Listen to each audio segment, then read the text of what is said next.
All right, happy evening, everybody out there. JV Wins, Dogon SS. We are back once again, true indeed, for another edition of Conscious Approach on YouTube. Thank you to everybody out there who has joined along with us. Subscribe to the channel, leaving the comments, hitting the like button. We surely appreciate it as we continue to rock and roll.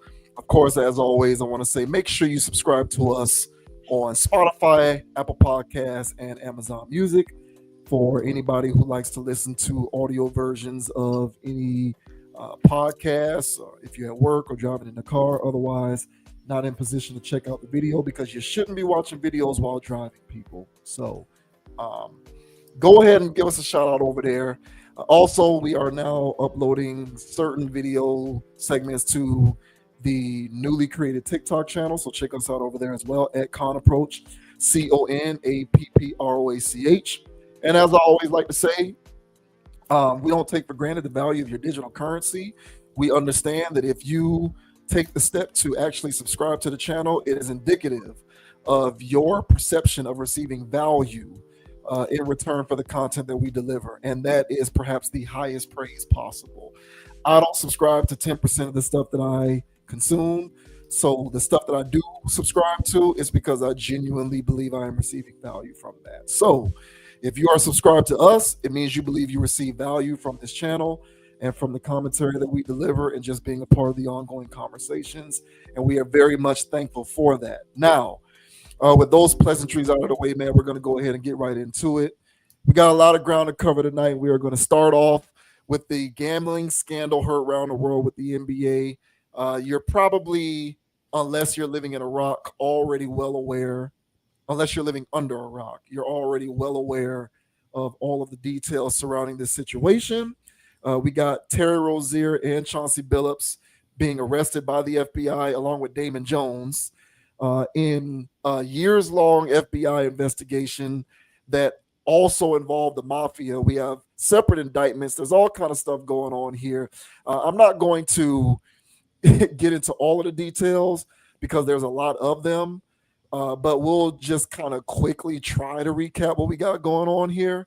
So there's three different sides to this situation, right? We got Terry Rozier, who was investigated by the NBA and cleared, oddly enough, for irregular bets that were being made on a performance of his, I believe, back in 2021, where there was a lot of money put in the under for his performance in a particular game. A lot of people hit because he went out of that game with an injury. It was suspect behavior. He was investigated for it and he was cleared. Turns out he wasn't really cleared, and now he's been arrested by the FBI. Then you got Chauncey Billups involved in some sort of a high-tech poker scheme in which, in conjunction with the mob, this is where the mob comes into play. People were invited to these, high-stakes, big money poker games, and they were set up to lose because there were x-ray tables and all kinds of fancy equipment rigged up at these poker games to pretty much guarantee that these guys would lose. There were card counting machines and all kinds of stuff. Chauncey Billups was apparently involved. He's been arrested, but it's at this point unclear as to whether he knowingly or unknowingly was contributed to it. But there's also some sort of a stipulation in the law that whether you can still get in trouble even if you're doing it unknowingly somehow. So then there's also this other situation where there was privileged information from somebody on the Portland Trailblazers coaching staff, who Chauncey Billups is the head coach for the team. There was information shared that on one particular game, a bunch of players were going to be sitting out. And then there were bets placed on the game because there was knowledge shared that players were going to be sitting out, and it hit, alerted people in Vegas. And so there's all of this kind of stuff swirling around the NBA currently, which kicked off the new season literally last week. So not a good look, man. Not a good look. But this says, what's next in NBA gambling scandal? Lingering questions about Chauncey Billups, Terry Rozier, and the league. So let me skip down here real quick. Both are facing serious criminal charges. Billups is scheduled to appear in Eastern District Court in Brooklyn on November 24th. Rozier agreed to appear at the same federal courthouse on December 8th. The NBA placed both Billups and Rozier on leave, and the Blazers named Tiago Splitter interim head coach. It is significant that while Billups was charged in only one of the two indictments, he appears to be implicated in both cases, that being the gambling thing and the injury information that was shared about the Trailblazers. The federal government has alleged that a person it is calling co-conspirator 8, a resident of Oregon, an NBA player from approximately 1997 through 2014, and a coach since at least 2021, told Eric Ernest, a defendant in both cases, before the information was public that the Trailblazers would be sitting their best players in a game on March 23rd, and that this conversation led to bets against the Blazers totaling more than 100K. According to the NBA Constitution, the commissioner has the authority to permanently ban any coach who directly or indirectly discloses confidential or non-public information related to the team or the league to any individual or entity under circumstances where the person knows or should know that such individual or entity intends to use such information in connection with wagering money or anything of value on any game or event in the association or in the NBA G League. Let's see here. The federal investigations that led to these indictments are ongoing. It is possible that more current or former players or coaches could be implicated. Let's see. According to the other indictment, Billups and Jones, that being Damon, participated in rigged poker games dating back to 2019. Organizers allegedly used the former players as face cards to attract fish to play in games that were rigged with technology such as modified shuffling machine and an X-ray poker table. Billups is specifically alleged to have participated in a game held in Vegas in April 2019. Los Angeles Clipper coach Tyronn Lue attended that game but did not sit at Billups' table, according to Pablo Torre. And I'm trying to find a section that runs down Rozier's situation, but I pretty much summed it up. Let's see. Yeah, Rozier allegedly told De Niro Laster, a childhood friend, that he would fake an injury and leave the Charlotte Hornets game against the New Orleans Pelicans on March 23rd, 2023. And Laster allegedly sold that information to Mars Fairley, who allegedly shared it with Charles Hennon. It also alleged that when Porter planned to remove himself from 2 games in 2024, Hennon shared that information with Fairley. Hennon allegedly placed multiple bets on Rozier's unders and directed a network of associates to do the same. Among the unnamed co-conspirators who allegedly bet on Rozier's unders is one of Rozier's relatives, who had previously placed dozens of prop bets related to Rozier, but until then exclusively bet the over. So yeah, man, all relevant links, of course, will be in the description of this video. I'm not going to read that entire thing because it is quite lengthy, but that gives you the general idea. So far, we got Damon Jones, Chauncey Billups, and Terry Rozier. And this is like looking like some big time ongoing RICO level conspiracy within the NBA involving sports betting and gambling. So we've touched on the aspect or the topic rather of sports purity on a few videos in the past on the channel. So I guess we can consider this an ongoing continuation of that conversation. But what are your thoughts on this situation with the league and this gambling fiasco? Well, I really thought, because the whole Rozier thing came out a couple years ago. At the time, I thought it was extremely petty on his behalf because, you expect somebody that's making tens of millions of dollars annually wouldn't bother to risk their livelihood over a parlay. So once the NBA did their investigation and swept it under the rug, I was like, okay, well, business as usual. All right. Terry Rozier is no Jonte Porter. So they're going to let the guy play. Yeah. That's pretty much how I took that, was just typical NBA collusion, typical NBA corruption. And yeah, I just let that be what it was. So when this came back out, I'm just scrolling, as usual, and I see Chauncey Billups arrested, and I was like, oh no, what is this? DUI? You know what I'm saying? Substance abuse, Domestic violence. domestic. What are we doing here? So I scroll further down, start reading the description, and I was like, gambling probe. I said, oh no, not Chauncey. Because Chauncey is one of those guys where, um, upstanding guy, seemed to be moral and principled, leader of men.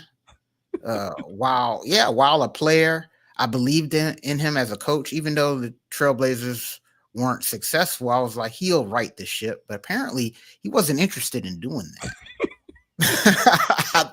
He was not interested in doing that at all. So yeah, man, I just really thought highly of Chauncey, man. I just thought he was I just didn't think he would just get involved with that. So now that all of this stuff has come out, I saw the FBI do their press conference. I mean, they're naming names. As you mentioned, Mafia stuff is getting involved. And I'm like, boy, this is ugly news. So me personally, man, I didn't think it would go this far. Now, Chauncey's was dealing with gambling per, actual poker games or whatever. But as you also mentioned, tipping people off for who you're going to bench. Well, now you're getting into parlays. Now you're getting into spreads. So I wouldn't limit it to just one game. I'm pretty sure they just used that one game as evidence as Exhibit A. So he's in bed with these people. And I was watching, I think it was the first game that Prime was broadcasting. I forgot who was playing, the Knicks and somebody else. And it was interviewing Adam Silver. And Adam Silver's like, oh, he's shocked. I have a pit in my stomach. It was disgusting or whatever. So, the reporter asked him, of course, these are layups. He was already prepped for this. But the reporter asked, she said, what was your findings from the Terry Rozier situation? I mean, now it's come back up. What's going on with that? And then so golden answer. I mean, they were just ready for this, of course. And their whole situation was, look, when the Rozier thing came up, the sports books or whatever tipped us off. So we did our investigation. So, we're a private situation here. We're the NBA. Based on our limited resources, we did our investigation and we couldn't find anything. It was inconclusive. So we just let him keep playing. And of course, the FBI has the abilities that the NBA doesn't. They have the ability to subpoena people and do other things, look through records that we don't have the privy to have. So their investigation went further. Therefore, they found evidence to actually incriminate him. So we did our job as the NBA, but we're limited here at the NBA, and we don't have the privileges as a government. So I was like, well, that's a good built-in excuse for allowing corruption to go on in your league. But for him to act completely surprised by all of this is laughable. I know that the Mafia is intimately involved with the NBA, with the NFL, with professional sports. This is how these guys get down. It's one of their side hustles. So, yeah, man, all in all, I think that this is business as usual for these professional athletes to be caught up in these situations. I didn't know the extent of it, but after hearing some of these stories, I'm not surprised by it. I would assume that these guys would know better, but I'm not surprised that these guys are gambling, because if you've played any parlays yourself, you would notice some suspicious behavior on some of these games. If the guy's over is, remember last year it was Anthony Davis over. I think it was his first game. His over was like 27 points. I think it was like 27 and a half. Bastard had like 24 at halftime and didn't score any more points, got injured or whatever. And I'm like, are you kidding me? Amongst other examples. So Yeah, man. Of course, parlays. You're it's fool's gold, but at the end of the day, you notice suspicious behavior. So, yeah, man, these guys be gambling. Not surprised by it. Of course, innocent and proven guilt until proven guilty here, but the allegations seem pretty strong. But what are your thoughts, man, on Chauncey Billups getting caught up in some melee for alleged gambling, and also Terry Rozier, man? What are your thoughts about all of this? I thought that I would be more shocked than I actually turned out to be. Mhm. I'm not because, and by the way, you mentioned Terry Rozier. His contract was 4 years, $96 million. So to your point, one has to wonder why, when you're making $96 million over 4 years, that you would do such a thing. Lord have mercy. But on Inside the NBA, and I'm inclined to agree with this, Kenny Smith brought up the notion of gambling addictions because, you know, um, logically, to me at least, the only thing that makes sense as to why somebody who's generationally wealthy would participate in gambling to that level where it does compromise your livelihood, as if there is some sort of a psychological mental block going on with you where you have a blind spot for gambling. So I'm inclined to agree with that because honestly I can't explain it any other way. I mean, I guess you can say that you're putting your people on by maybe you letting close people close to you know that you're going to do this and then they can hit on a parlay or whatnot. But for whatever they're going to hit on that parlay based upon their bet, you making $96 million over 4 years, is easier to just gift them the money. So logically I can't understand it other than you just like the free, for whatever free money does it to you, even though you're earning $100 million for whatever reason, being able to make 50K free just gets you going, which speaks to some sort of a psychological issue, in my opinion. Mhm, mhm. But you know, Chris Broussard, shout out to him. He brought up a point that I think is pretty valid. Um, because sports betting has become this pastime now, particularly in this country. It used to be like a under the table type thing or something that you could only do at a casino. Like you'd Mhm. have to go to Vegas or Atlantic City or something like that, sit in those rooms with all the TV and place bets because that was the only way you could do it legally. But now that it's become completely deregulated, these sports books and these gambling entities and the casinos themselves are now corporate partners with professional sports leagues. Crazy. So I don't understand how you can get to that level of deregulation and not expect it to get to the people who are actually playing the sport. Like at some point, it's going to get to the coaches, the players. It's going to get to everybody.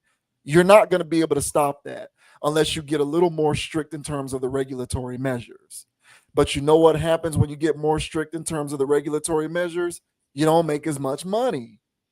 And so long as there's not enough money you can make, which there isn't, you tell a sports league that they can make $100 million, they're going to say, "How can I make half a bill?" You tell them, "I got to wait for you to make half a bill," they're going to say, "Okay, well, how can I make a bill?" You tell them that you can give them a good way to make a bill, they're going to say, "Okay, well, how can I make half a trillion?" Give them a way to make a half a trillion, they're going to say, "Well, how can I make whatever comes after that?" Like there's never enough money. So long as there's never enough money, there's always going to be an incentive to keep things as deregulated as possible. So you're literally watching NFL and NBA games and seeing Hard Rock Bet sportsbook commercials, and they're partnering with these leagues. Their logos are on the courts and on helmets and uniforms and jerseys. Like when you get that embedded in terms of a partnership, how do you expect for there to not be a conflict of interest? So, like, this to me is a systemic issue. And I feel like as long as you don't care because there's so much money to be made, as crazy as this may sound, because it rubs some people the wrong way if you care about the sanctity and the purity of the games. Mm-hmm. You're never going to live in that world anymore so long as things are this loose and deregulated. So you might as well just give up on that dream and just understand that a lot of that stuff is a thing of the past. Because it's just never going to not touch these guys. It's not. It's not. It's too out there and open, and like it's treated almost like it's a game. It's Mm-hmm. almost as if it's not even perceived to be gambling anymore. It's just a game that you can play for fun Mm-hmm. because that's how ubiquitous it's become. And like they're literally partnered with these leagues, and they're a corporate sponsor. So the NBA is making I don't know how many millions of dollars per season by having sponsorship partnerships with MGM Bet and ESPN Bet and Hard Rock Bet and all the rest of these sports books. So, eventually these things are going to trickle down to the people who are actually participating. And if you tell somebody all you got to do is say, "Oh, I got a cold, an illness, I pulled my hamstring and I can't play for 2 to 3 weeks," and they'll be able to come up on some more petty cash, it's hard to prevent that. So, for me, I'm not pearl clutching on this. To me, it's common sense that they would be involved. If you want to, kind of feel some type of way about Chauncey because of the whole poker conspiracy thing with the mob, I guess that's one angle you can take with it. But to me, it's all correlated. To me, it falls under the same umbrella. It's too much deregulation, if you ask me, in my opinion. But if we're okay with the extent of the deregulation, I think we also have to be okay when stuff gets found out, when stuff gets caught. So either increase the regulation or just live with what you got. That's how I see it. Yeah, I don't really think that the regulation will increase. I mean, No. we're dealing with gambling. I mean, I'm surprised myself once I first started seeing DraftKings, partnering with the NBA and the NFL and FanDuel and Prize Picks. Like, I'm watching sports shows and I'm thinking I'm about to get a sports take, and this whole segment is about spreads, Yeah. and I'm like, when did they start doing this? I think the spike happened during 2020, because I was playing around there a little bit before that.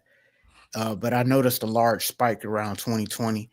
And I think personally, I think sports betting became more of a regular thing when the economy got rougher. I think people have transitioned from playing lottery tickets and Powerballs and moving over to sports betting because, well, I know this. That's what a sports bettor would say, like myself. Um, I can't bank on whatever ball is bouncing around a thing and damn, bro, now they got 72 balls. I can't call that. So, but I only got to pick 8 players, for my DraftKings lineup, or I only got to pick 3 people to go over or under on a parlay for me to cash. So I think people looked at it as their own. It's the new form of lottery. And when once it became more popularized, because I already felt like people was already doing this long before these apps and all of these partnerships that happen. These players being in bed with whoever and doing over or unders or selling games in order to cover spreads or whatever. Like, I'm pretty sure that's been going on for a very, very long time.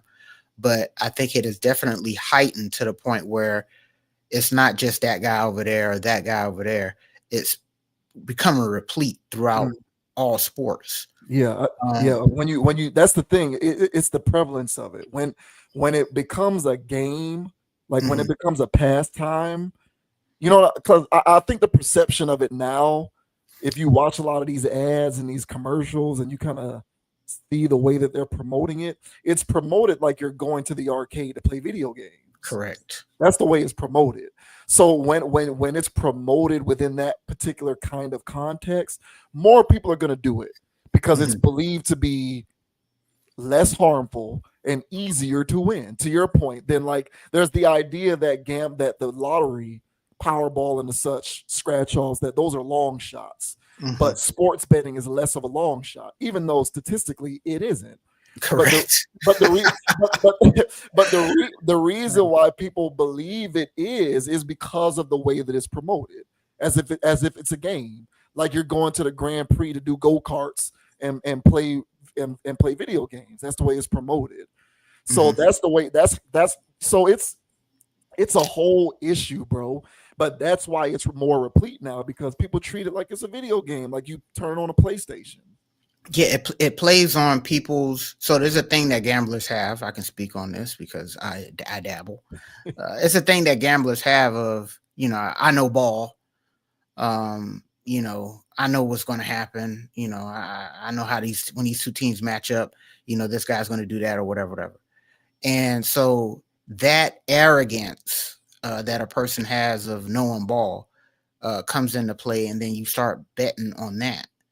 And that becomes the game within the game. And then there's an addiction there. And so then that's when the ball gets rolling and blah, blah, blah.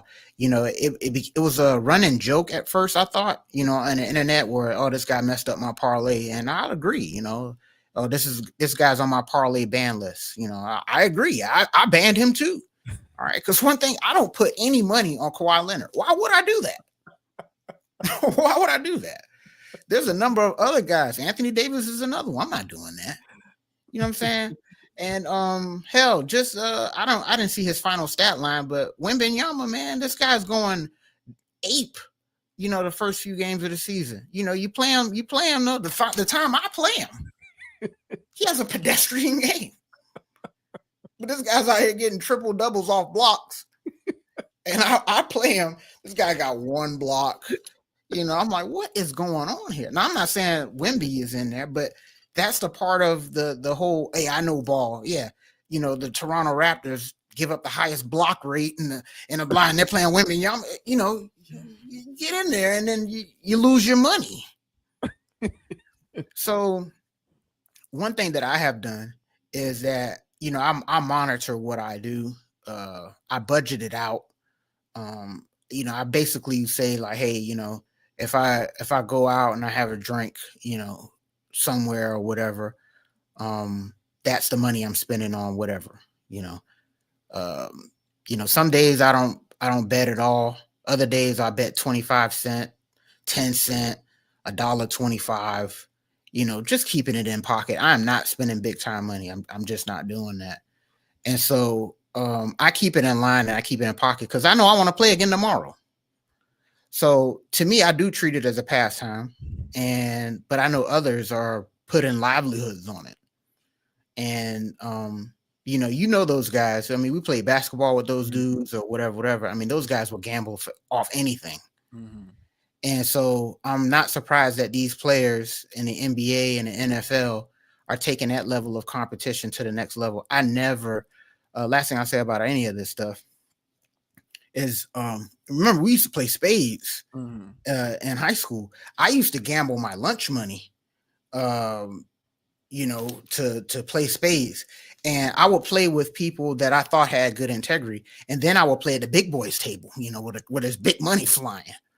Every time I paid at the big boy table, I was losing. Now I'm not trash, but then I started realizing, I was like, when you're playing high stakes cards with guys that do this, they'll do anything to win. And me personally, I didn't want to get in a space where I'm calling people out for cheating, but I know they're cheating. So I didn't like that energy. I didn't like nothing was going on that table. It's not fun anymore. I said, yeah, I don't want to play with these guys anymore. Y'all can call me whatever you want. But I don't like playing with the dudes that put everything on the line and willing to cheat for it. So to speak on Chauncey Billups and him recruiting fish to play, I'm pretty sure if I came in and I thought I was going to have a good time at Chauncey and them house, you know what I'm saying? I'm sitting there, I'm playing whatever, but this game ain't going like how I normally go. Like I'm losing money here. At some point I would have been like, yeah, this ain't it, But all in all, man, gambling is something that you really have to. It's like any other thing that you can get addicted to, man. It's all in moderation. You got to know your limits. And these guys that got millions of dollars, they feel like they got millions of dollars to play with, apparently. And their limit is millions of dollars, which is, that's dangerous stuff. So, yeah, I hear people talk about, these guys' competitive spirit, and, it ties into that. And, I guess, but, yeah, man, I really think that these guys need help. Yeah. $96 million. That's insane, bro. So, wishing these dudes the best, I guess. But anybody else out there, man, if y'all, if y'all feel like y'all putting a little bit too much on these wagers, man, do what I do, man, and just do minimum bets, bro. And that way you can still scratch your itch, but you ain't losing a house, Yeah, those are good. Those are sage words of advice, but you have to remember telling somebody who can't have a drink to to have one drink. yes. telling telling somebody who can't telling somebody who can't even smell alcohol to limit it to 1 to 2 drinks max when they go out. It's not going to happen. That person's going to have one drink, and that one drink's going to turn into 10. Because that's what it means to be addicted to alcohol. It's the same thing with gambling. You can't tell somebody who doesn't already understand to do it in moderation, to do it in moderation. It's just, I think people should get used to this, honestly. There's going to be more of this happening. How big, how grand a scale, not too sure.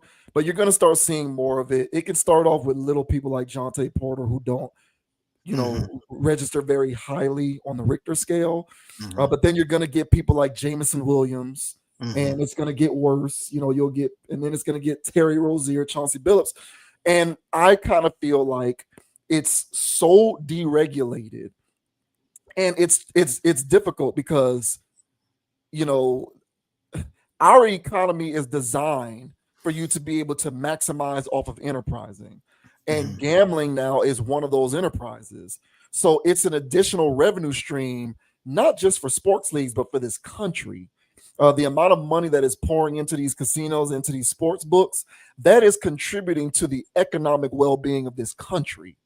It's an entire new economy, new within the grand scheme of things, because it's been around for a few years now, but new in terms of the lifespan of relative to other economies that have always been contributing to the GDP and whatnot. You know what I'm saying? So long as these things, so long as it's such a fertile ground for money making, I personally feel as though efforts to keep it as deregulated as possible are going to always be at the forefront. And so long as it remains so deregulated, people are going to get involved, including people who are participating in the sports. So I kind of feel like people should get used to it. Now, what does that mean in terms of your perception of the purity of the games? That's something that you're going to have to answer for yourself.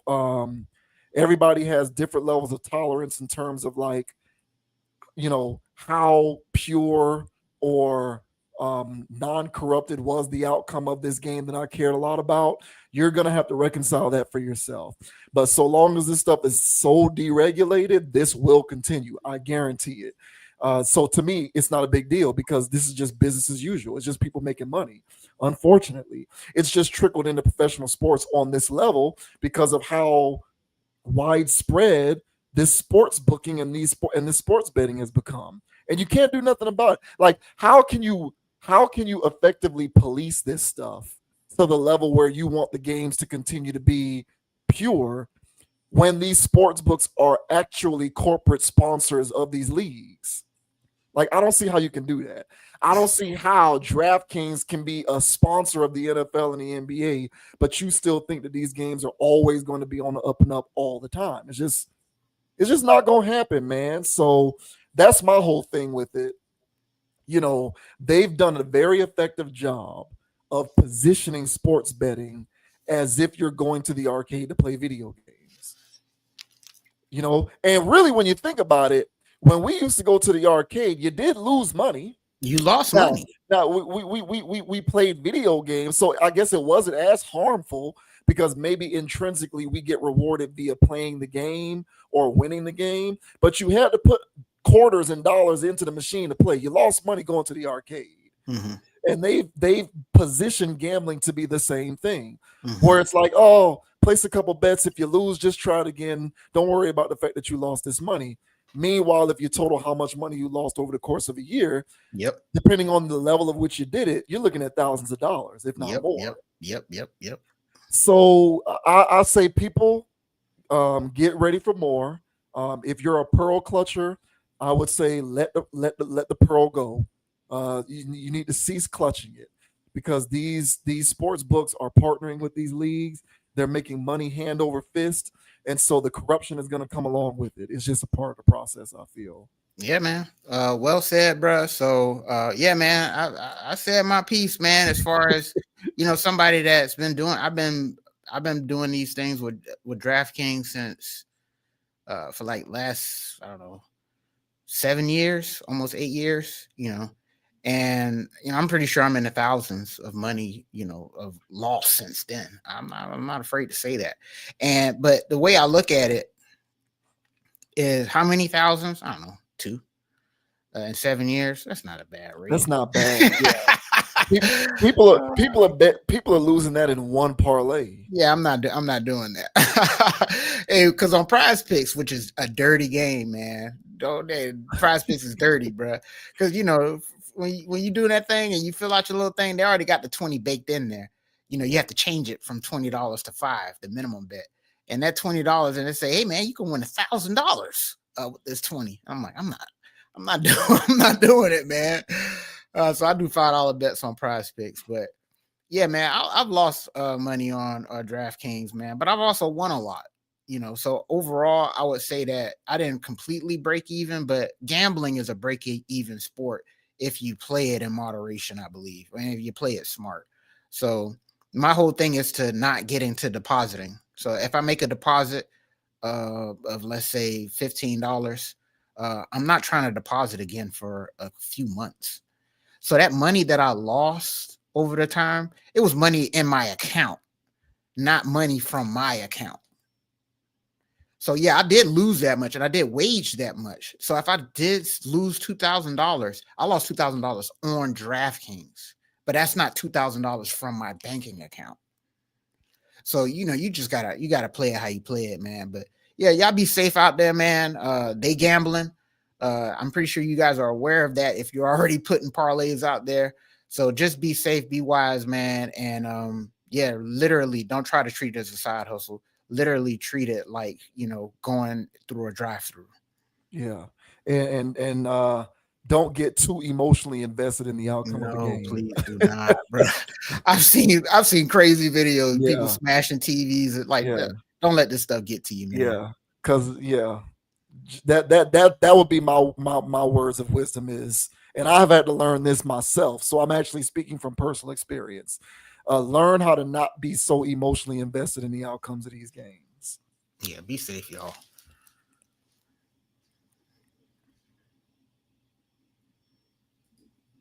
And now we move on to Taylor Rooks. She's not quite a friend of the channel, but we have talked about her at least once in the past, if not twice. And Taylor Rooks is she's talking about the process that went into her recent marriage. And I thought that this was interesting in light of a couple of topics that we've discussed in recent memory here on the channel. So Taylor Rooks was chopping it up with Angel Reese on Angel Reese's podcast. And Angel Reese talked about how the process for her wedding was a litmus test to determine who her real friends were. And I thought that this was interesting. So this says Taylor Rooks calls her private wedding a litmus test for friendship. Taylor Rooks says her secret wedding was a litmus test and the results revealed who her real friends were. In a recent episode of the Unapologetically Angel podcast with Angel Reese, the 33-year-old sportscaster opened up about her private wedding to Shane Fowler, which took place in July. Around the 24-minute mark of the video linked above, Rooks explained how she managed to keep the details under wraps. I have a lot of close friends that are exceedingly famous that have lived their lives in the spotlight. And I just have an intimate understanding of like the world will take what you give it. And you have to be really careful of what you give it because of that. Because of them, I just never really felt the need to make my life be entertainment or like post things that were really personal to me to get the opinions or comments of others. And obviously, to each their own, you should do whatever makes you feel the best. But for me, it was just why did I want it to belong to everybody else? Everybody that was in my life knew about him. It was ours. And if anything, the wedding was such a good litmus test on my friends. Like the amount of human beings that knew that I was getting married, and there was no level of leak. People didn't take photos. Like we really got to announce it in the ways that we wanted to. So, major shout out to my friends and my loved ones for just like respecting our wishes for what we want for our relationship. Rooks said that when she finally shared her wedding photos, it became a fun psychological, parasocial like experiment as strangers reacted with disbelief and even a sense of betrayal. Why would you have any idea? She asked. I think some people almost felt betrayed that they didn't know this thing, but I'm like, if you see a stranger on the sidewalk, do you anticipate knowing everything about their lives? At the end of the day, so many people online are strangers to you. So not knowing something about their personal life is actually not weird at all. I would argue it's much weirder to know everything about someone's personal life. According to People, Rooks married Fowler on July 19th, 2025, at Gotham Hall in New York City and revealed the news 5 days later. Guests included Kevin Durant, Donovan Mitchell, Draymond Green, and Rooks' close friend Jack Harlow.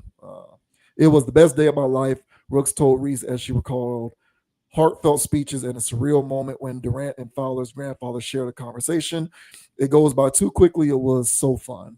The couple, who met while Fowler was in his final year at Harvard Law School, kept their relationship private until after the wedding. So, Rooks, coincidentally enough, who's good friends with Joy Taylor, an actual friend of the channel, I think is the opposite of Joy Taylor. But here you go, Taylor Rooks talking about keeping things close to the vest and how her desire to keep things close to the vest was a good, examination of, who her real people are. So what are your thoughts on that?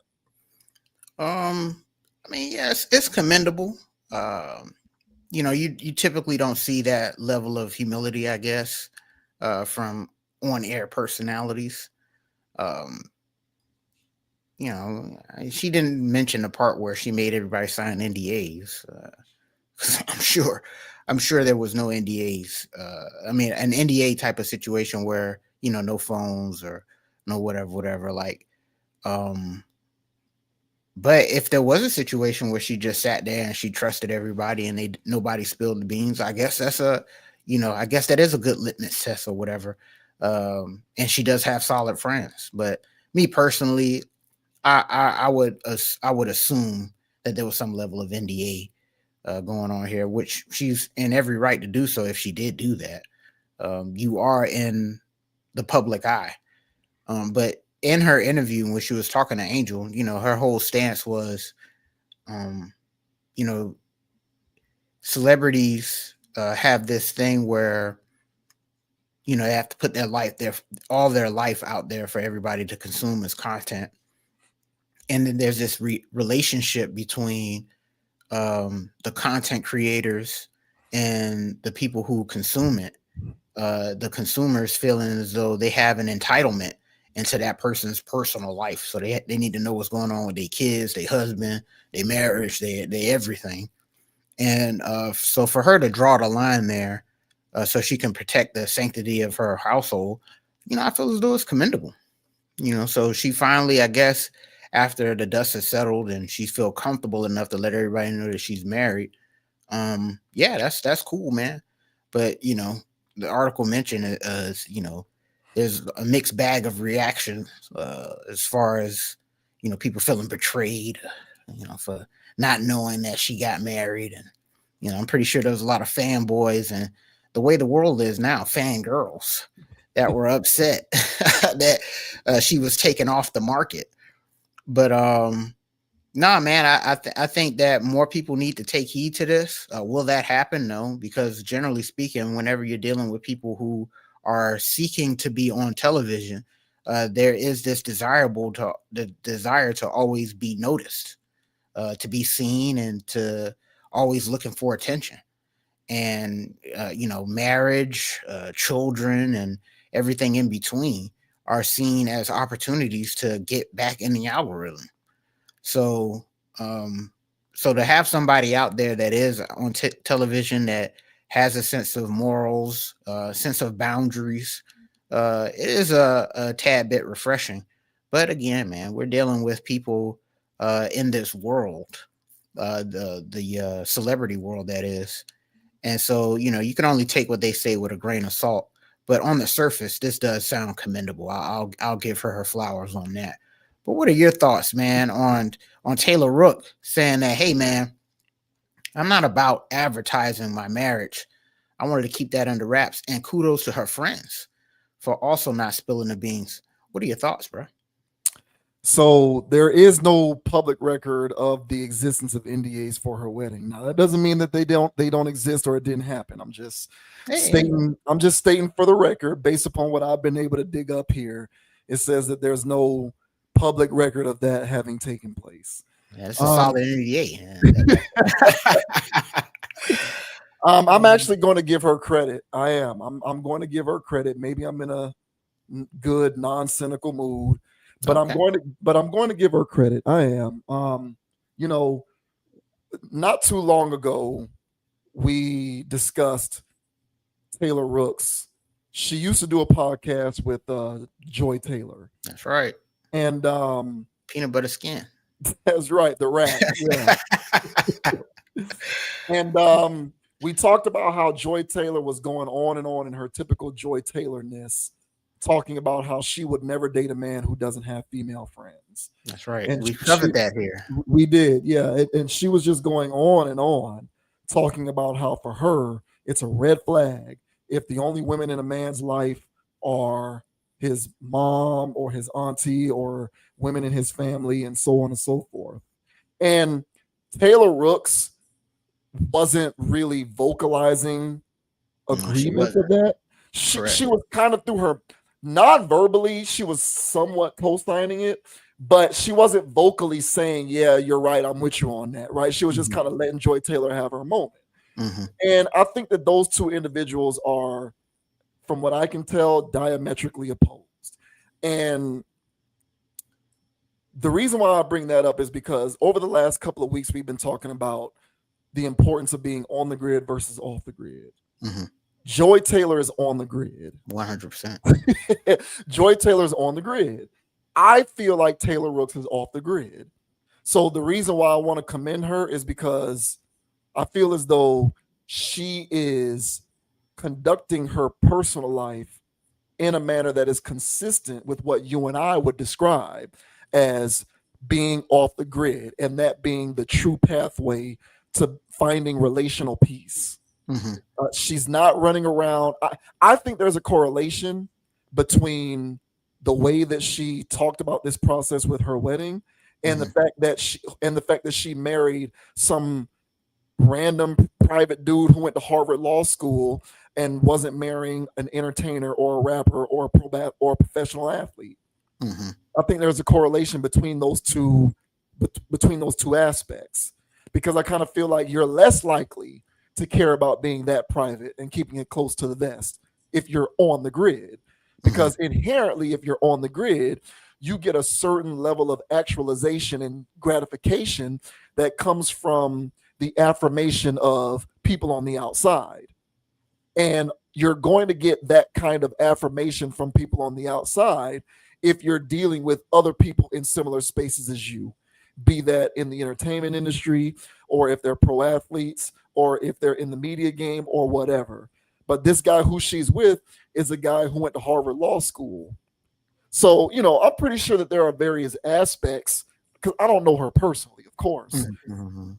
but I'm pretty sure that there are various aspects of her that might infringe upon being on the grid here or there, because these days very rare that you can find people who are comfortable enough in their own skin to truly 100% be off the grid, unfortunately. Especially if they're on television. Yeah, agreed. So unfortunately, that is the case. But within the parameters of what she does for a living and who I she get it. has, who she has become as a public figure, that's Mhm, about as on the grid as you can get. mhm, Because she certainly looks the part to be somebody who's secretly dating an NBA player mhm, or a rapper or a person like this, right? But this mhm. guy went to Harvard Law and no one really knows who he is, right? So I kind of feel like that is consistent with somebody who's on the grid. So I feel like that's something that's worth commending. And I feel like a lot of women in particular in her position should follow in those footsteps, even though they won't because they can't get out of their own way and get off the grid themselves. So, you know, unlike her, people like Joy Taylor, for example, would date a rapper or a ball player. And when they deal with everything that comes along with it, they won't take inventory of their choices. They'll just complain about the people that they've been with.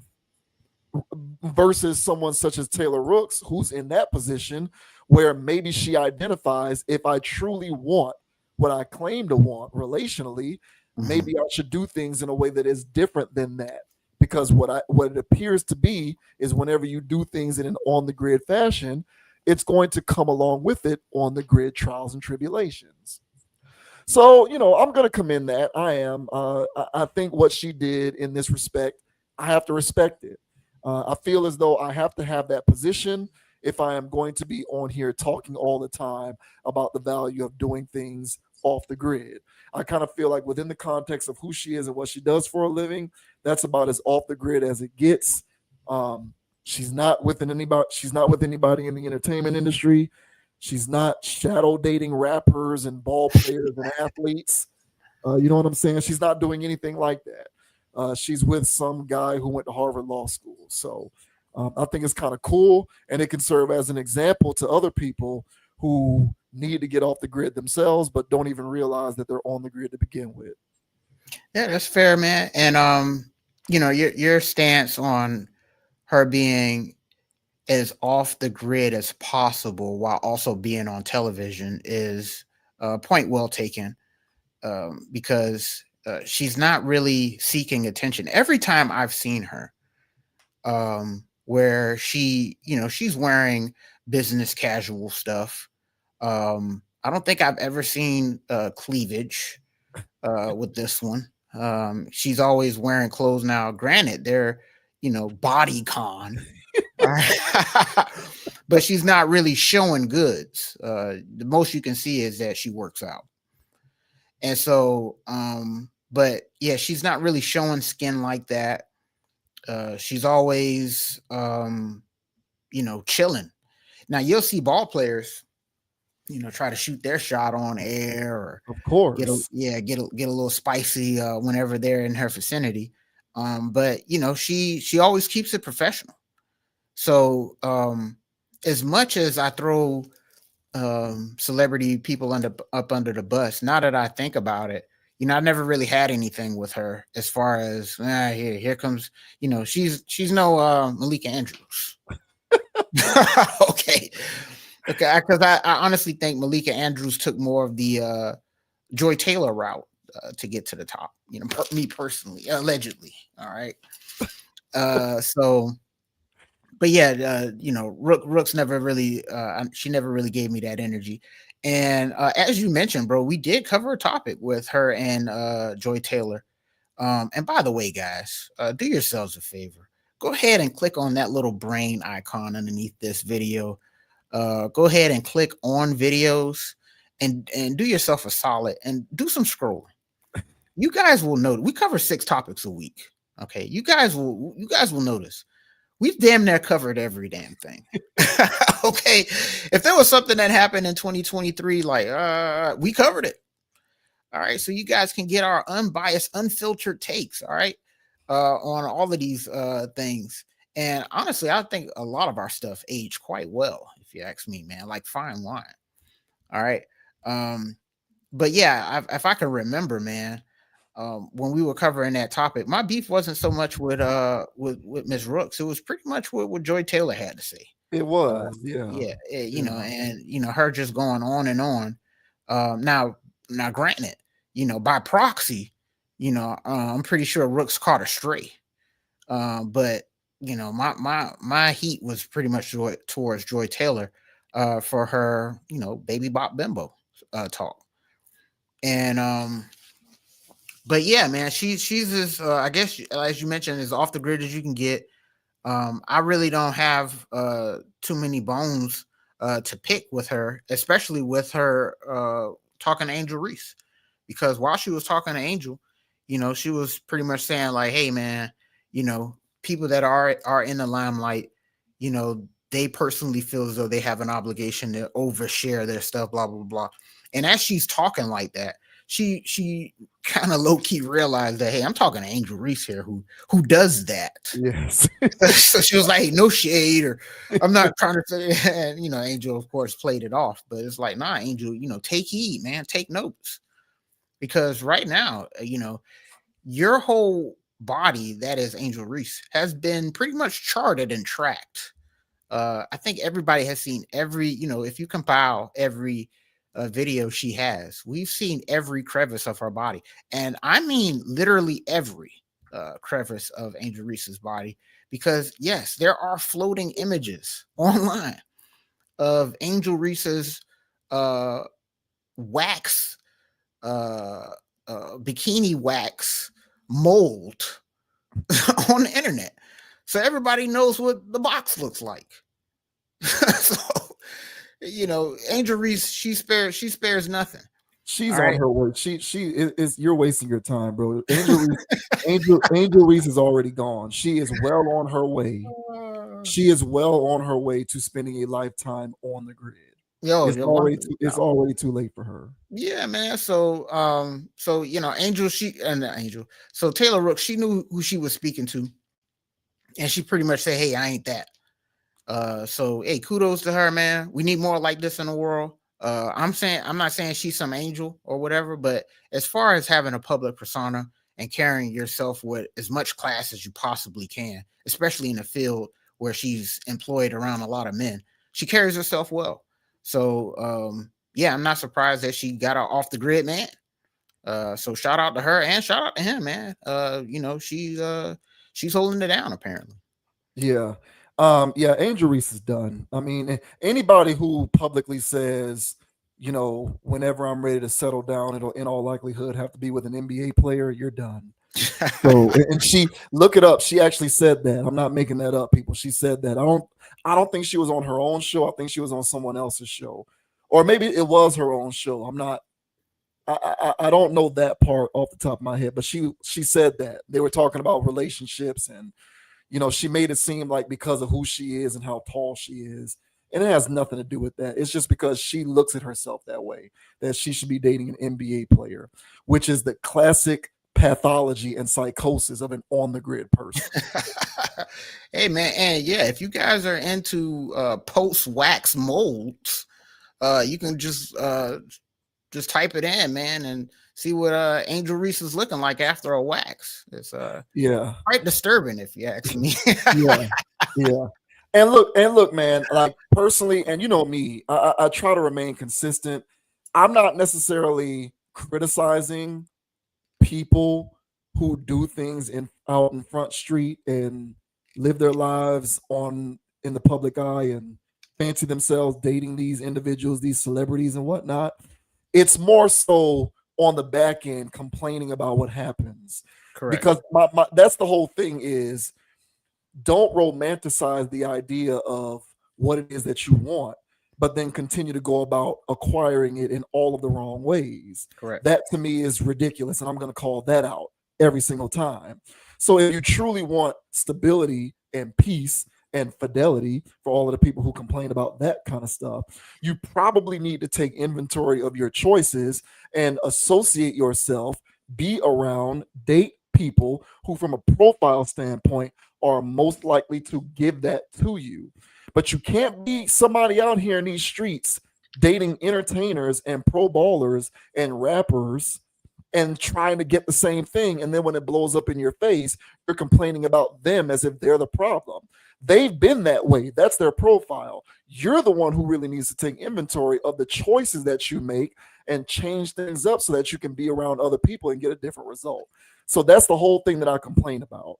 So this isn't a running commentary on being with who you want to be with, because if you like dealing with that kind of stuff and you're okay with it, then date all of the rappers and celebrities that you want. It's no sweat off my back. I just don't want to hear you complaining about what happens on the back end, because then I'm going to roll my eyes and say, well, do you even realize how you need to be accountable for the reason why that happened? But so long as you get it and you're not complaining about it and you love doing the industry stuff and being on the grid, then go for it. Be on the grid. And so the reason why I'm going to commend her is because she is off the grid and seems to be content with that. You know, that there doesn't seem to be this energy she's giving off where it's like, I want what I want, but only under the specific circumstances under which I want them. So yeah, I want to be able to be married and do the family thing and all of that kind of stuff, but I still want to be able to do it with, you know, a ball player or a rapper or something like this. And it's like, it's just not going to happen like that. It's not, in all likelihood. Statistically, the likelihood of it happening that way is null and void. And women engage in that insanity all the time. And that's what I call out, more so than in a vacuum what it is that they're doing. And it's the same thing with dudes who talk about not wanting a woman who's for the streets, or not wanting a woman who's not going to be loyal or down for them, or whatever guys bitch and complain about nowadays. But they're still running around trying to date women who do OnlyFans or who are influencers on the internet. It's like, bro, make a different choice. I promise you, if you date a corporate chick who, you know, works at a bank or something like that, date a woman who's a realtor, you running around trying to date these models and these internet women, you're going to get that result. And at that point, you can't sit here and complain about what women are or are not, because you wouldn't know. You're only dating that kind of woman. So that's the kind of stuff that I call out. So to that point, I do want to give Taylor Rooks credit, because again, I do believe that to the extent that one can be when you're doing the media stuff, she's about as off the grid as it gets. Yeah, and I think it's fair to say, if there was like categories of women in entertainment, you know, category of, hey, I wouldn't want, you know, somebody I know and love to carry themselves like this person. I would rather them carry themselves like that person. She's definitely Taylor Rooks is definitely in the category of, yeah, you know, this is how, you know, we would want our celebrity women to conduct themselves. And yeah, she keeps it classy, as I mentioned, and she stays out the way. She's not all in the videos, and she's not, you know, shaking her derriere, you know, twerking on ESPN as we've seen some of the anchors do. She stay out the way, man, and that's how you would want to see people conduct themselves. So she's still high on people's tier lists, Taylor Rooks, that is, and she keeps it classy in the process. So yeah, man. So she gets a lot of good checks in the good column. So keep up the good work, man. But the internet is fickle. It doesn't forget anything. So keep up the good work, because the moment you do have your faux pas and slip ups, they will not let you down. They will get after you. So, but Yeah. she keeps it above board as you can. Yeah. Shouts out to Taylor Rooks. You know, anytime, you know, we talk so much about being off the grid. So I think it's worth noting people who are actually doing it. Yeah. Fair.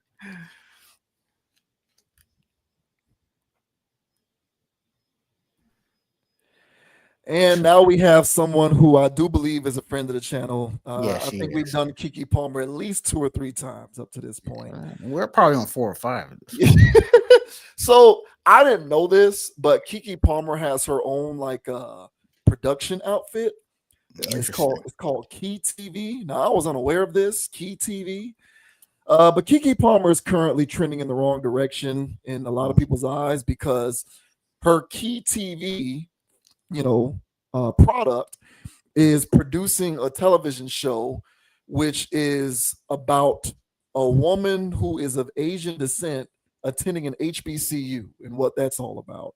and apparently people don't like it. They don't like the people are having an issue with it. They're thinking that it's a bad look or not the right time. They just don't like the idea of it, I suppose. So Interesting. This says Keke Palmer under fire for a new Southern Fried Rice TV series about Asian student enrolling in HBCU. Keke Palmer is expanding her key TV platform with a brand new original series, Southern Fried Rice. So that's the name of the show, Southern Fried Rice. According to BET, the show, which officially launched October 22nd, is designed to spotlight a unique coming of age story rooted in both cultural and generational themes.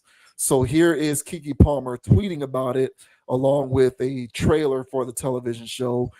And she said, "Now, y'all know I love a good story with some heart, a little humor, and a lot of mess. Introducing at Key TV Network Southern Fried Rice, a new coming of age dramedy set at a fictional HBCU. Watch the trailer and catch the double episode premiere this Wednesday at noon." So we'll go ahead and play the trailer here. I'm going to put the volume down a little bit so that no one tries to hit us with some copyright mumbo jumbo. All right. But just to give people a general idea of the look and feel of the trailer here. So, so this is pretty much this is pretty much what we got going on here. If you can imagine through some of the visuals, there's the main character. What is this? So I believe the premise of the show is she was adopted by a black family. Oh no. And she was raised within black culture. And so black culture is the only culture she's ever known. I believe that's the general premise of the show. Black culture is the only culture that she's ever really known. And so she later enrolls in an HBCU when she decides to pursue higher education. And so the show is all about the various challenges and trials and tribulations that she experiences throughout her time enrolled at this fictional HBCU as an Asian student, So, and apparently, it's rubbing some people the wrong way.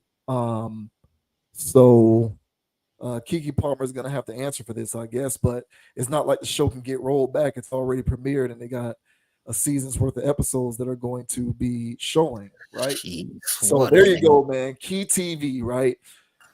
According to the official synopsis, the series follows Coco Johnson, a Korean American girl raised by her Southern black parents. After enrolling at Wright University, a fictional but prestigious HBCU in Atlanta, of course, and her late father's alma mater, Coco finds herself navigating questions of identity, belonging, and self-discovery. The plot explores how she balances the expectations of her family with the reality of campus life, while also tackling friendships, love, and the ways those around her perceive her. Palmer described the project as one that represents the mission of her network. Southern Fried Rice is exactly the kind of story I envision Key TV telling, one that reflects our diverse realities while still being full of humor, love, and heart. This series represents the next wave of creative voices that are shaping culture, and I'm so proud Key TV gets to be part of that. While Palmer emphasized the celebratory aspects of the show, early reactions online have not all been positive. Several social media users questioned the direction of the series and Palmer's decision to back it. So there are some of the reactions there. Why would you do this? As a Black Ivy League student, I cannot begin to express how tone deaf this series is, considering the current political climate. I'm not exactly sure what she's referring to. Yeah, me either. I don't know what that means. If we see a huge surge in them taking from Black culture, I'm going to blame somebody. What? And I guess the person they're going to blame is Keke, I guess. Another person with a meme here, I can't keep defending you. So there you go. Despite the criticism, the cast lineup reflects Palmer's commitment to introducing new talent alongside familiar faces. The series stars Love Island alum Cordell Beckham, Choice Brown, daughter of actress and influencer Tabitha Brown, someone else we recently covered on the channel, Oh, uh, Ashley India, Jada Lewis, Paige Yang, and Sean Rose. So, what do you make of this? What do you make of this, man? This television series that Keke Palmer is executive producing via Key TV, and thus far the reaction to it, which at best one can describe as mixed. is to me is quite cringe. I thank goodness we didn't hear the audio. I probably would not have made it through the stream had we played it. Um, First of all, the whole premise behind the show, I don't know. I don't know who thought of that. Um, I don't know. I don't know where that's coming from. I mean, you're just scratching off a lot of boxes, I guess, for just different levels of diversity. Um, but from what I saw in the trailer, uh, that Korean woman uh, is conducting herself in atypical Negro stereo, way. yeah, stereotypical Negro behavior. Man, today when I was scrolling, bro, I saw the skit of Dave Chappelle when he was on the plane, and it was like, "Hey, man, do you want for your dinner? Would you like chicken or fish?" And then the jigaboo man that's in him was like, "Man, get the fried chicken, bro." You know what I'm saying? And then Dave was like, "I think I'll have the fish." And then the lady was like, "Oh, I'm sorry, we're out of fish." And then so the guy started dancing again, and he was like, "How is the chicken prepared?" She said it was fried. And you know, it's one of those things where as a black person, we already have all of these stigmas floating around us as far as, generic stereotypes. And you would, unless you're ironically making fun of it like Dave Chappelle did in that skit, I think it would behoove you to work away from those stereotypes. But this TV show looks like it's going down the lane of stereotypical hip hop, that new Fresh Prince of Bel Air that's on Peacock type of how black people behave at HBCUs. I'm pretty sure there's some scene where this fake fraternity is stomping the yard and all this other stuff, and these fake greetings. Hey, what up? All these generic ass things, and you expect something different from coming from somebody that is from the community. But just from what I saw in that trailer, I don't think I want to see a second of that type of stuff.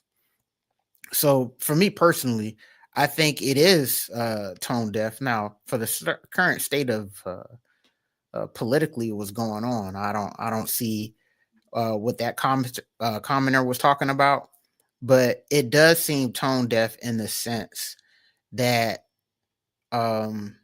we've moved on. I think in mass, I think black people have moved on from wanting to consume stereotypical type of content pushed on us. And I think we've evolved as viewers. We'll ironically watch Tubi movies and make fun of them. But for the most part, I think for the masses of black people want to see something more progressive. And this TV show doesn't look progressive. The explanation of it sounded real 50 Cent capturing the authentic representation of the community type stuff. Yes. And I don't think it does. As a HBCU grad, was stuff like that going on? Yeah, it was, but that wasn't the whole college experience. I highly doubt within this series they're actually going to touch upon the stuff that I actually experienced as well on HBCU campus, and that's actually the building of the community, us talking and getting rid or analyzing those stereotypes and trying to build the community, because I experienced that on campus as well. you know So, are there going to be any episodes where they're actually trying to build up the Black community? I highly doubt it. If they do, it's some type of generic stuff. I think this show is pretty much going to be geared towards stereotypes and status quo TV things of police brutality and other weird stuff that I don't have I don't have time for that. But just on first glance and first impression, that's what my take on this show. Will I be watching it? No, I won't. And I'm with the internet giving backlash on this because just from the aesthetics of it all, it doesn't look like something that the community wants right now. It looks like some type of BS that would have flew back in 2015. But what are your thoughts, man, on Keke Palmer and Key Productions, or whatever the hell her company name is, Key TV, releasing the new show with a very stereotypical name of Southern Fried Rice? What are your thoughts, bro? Southern Fried Rice, yeah. Yeah, man, I have to say I largely agree with you. And to the one commenter who said this is tone deaf given our current political climate. The reason why I don't understand that comment is because I actually think the opposite. I think that it's appropriate because of the current political climate. Correct. I've mentioned, there are, in terms of socio-political commentary, particularly in this country, there are two worlds, right?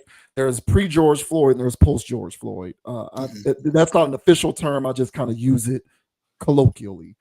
But in the post-George Floyd world, I talk about this often. One of the things that America, via corporate America, has made a very concerted effort to do is to try to appear to be on the right side of history. And one of those things, and one of the ways in which they have tried to do that is to sort of bring marginalized communities, which does include Black people, into the homes of non-Black people to kind of show the rest of the world, hey, everybody, here's Black people, here's how great they are, here's all the wonderful contributions they've made to the world. This is their just due, their comeuppance, given all the wrongs that have been done towards them in the past. And now that we care about these things post 2020, we're going to create avenues to kind of show you what they're all about. And when it comes to media and entertainment, one of the things that they've done is create television shows like this with the intent that they're providing artistic vehicles for the community to occupy so that they can get opportunities while at the same time showing the rest of the world how Black people contribute in various meaningful ways, such as the arts and education and so on and so forth. That is the current political climate, not the opposite of that. So, ironically, shows like this do represent the current political climate because the idea is producing these shows to show everybody what Black people are about. So the funny thing about a show like that is that show, as far as I can tell, isn't made for Black people. It's made for everybody else. Correct. It's the reason why we continue to talk about our aversion to slavery movies. Well, Correct. Slavery movies aren't made for us, bro.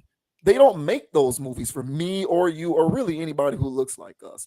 Those movies are made for everybody else to try to educate everybody else on what Black people experienced during those times so that, we can help to create a better world in which you rid people of any sort of racial preconceived biases, right? That's the purpose of shows like this. Let's produce shows like this to show people what Black people are all about so that we can foster this utopian society in which we can break down barriers and get non-Black people to rid themselves of their racially influenced preconceived biases. But in the process, what you're doing is reinforcing old tropes and stereotypes.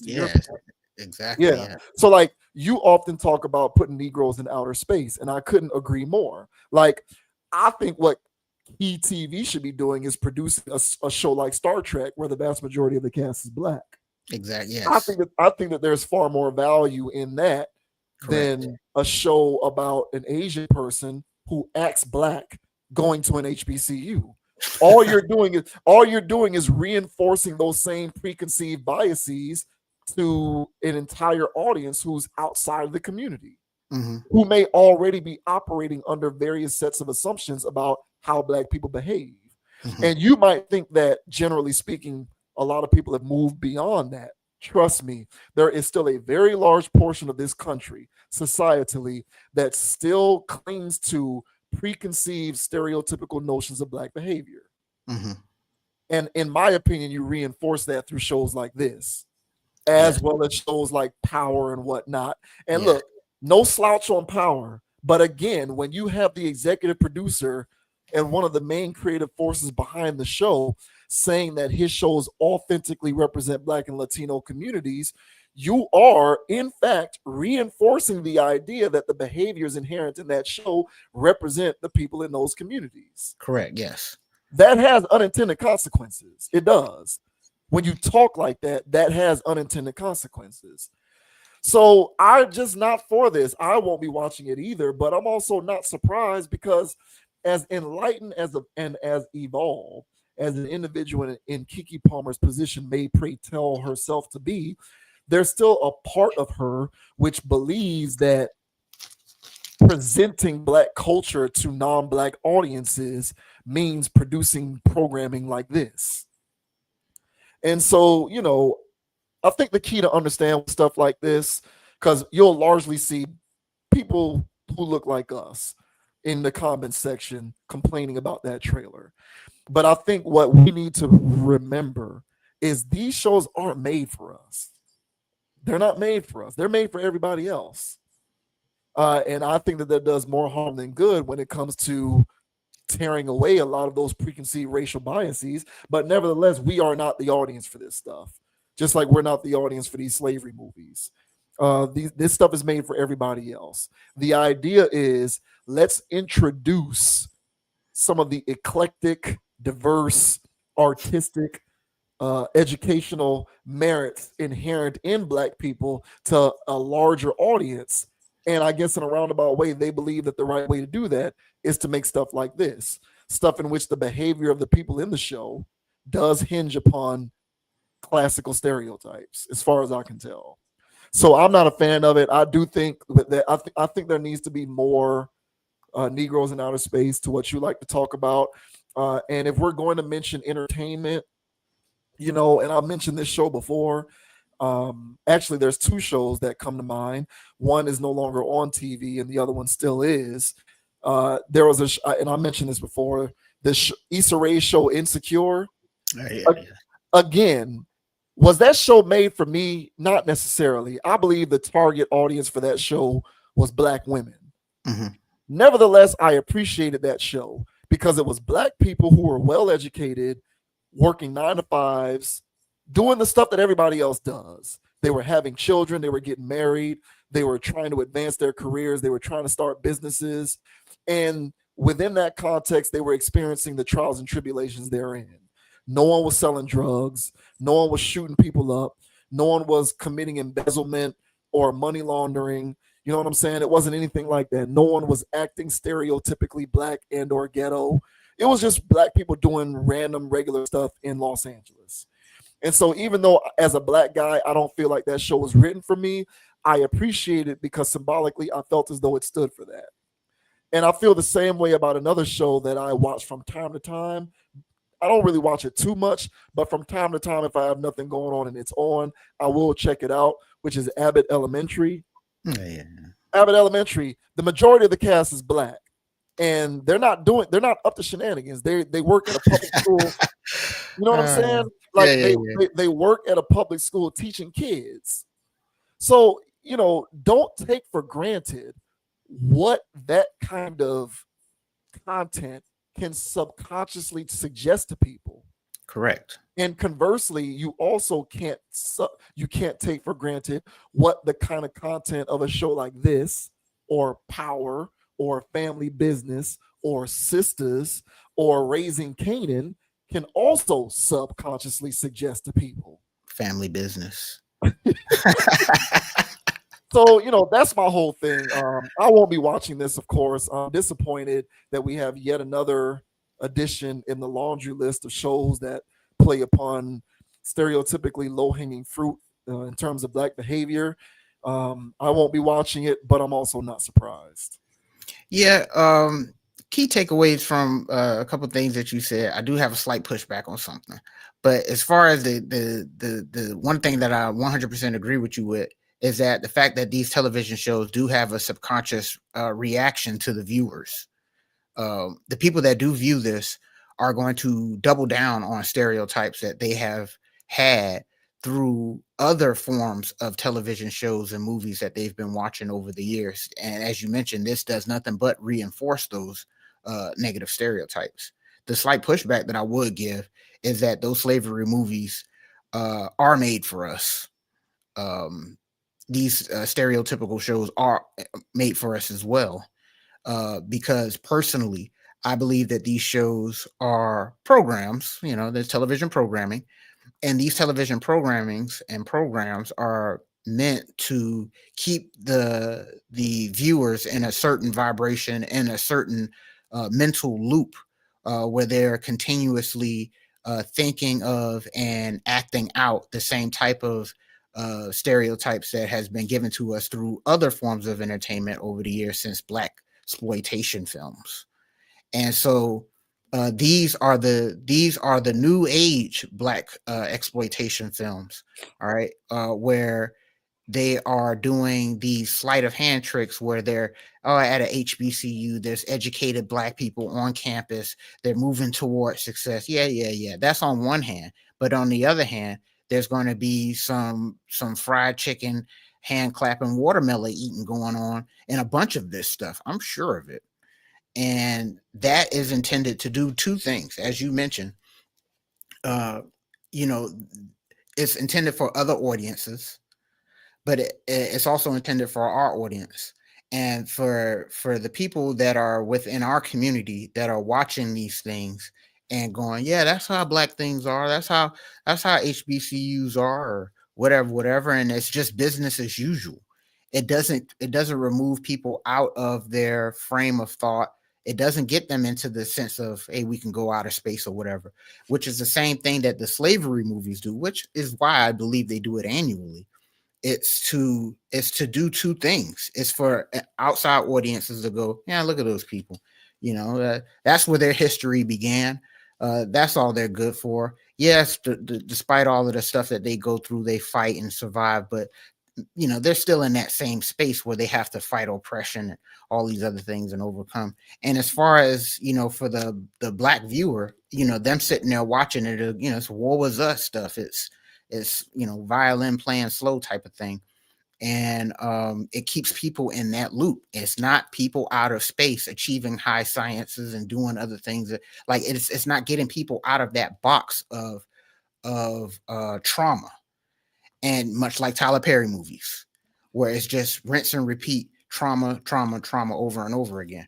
And we have been, me personally, I believe that these Hollywood studios intentionally do that. Now, so the catch with this is that Keke Palmer is supposed to be acting as an independent entity with her own production company, and she's coming out with this on her own goodwill and coming out with all this stuff. But we all know, at least me personally, that Keke Palmer is part of the Good Old Girls Club, and she's part of the Hollywood industry. And what she is doing here is she's acting as a satellite to the overall agenda that Hollywood does for black entertainment. So she can come over here and say, hey, I'm doing this as my own independent studio. Hey, check out all this work that I did. But I'm telling you that the only reason why this got green lit and going out and rolling out the way that it did is because it has the spiritual backing of a Hollywood group or Hollywood entity that wants to continue this cycle of trauma based entertainment. I'm telling you right now, they say it's comedy drama. So yeah, there's going to be comedy in there because there's going to be slight jokes here, but the main emphasis of this show is drama.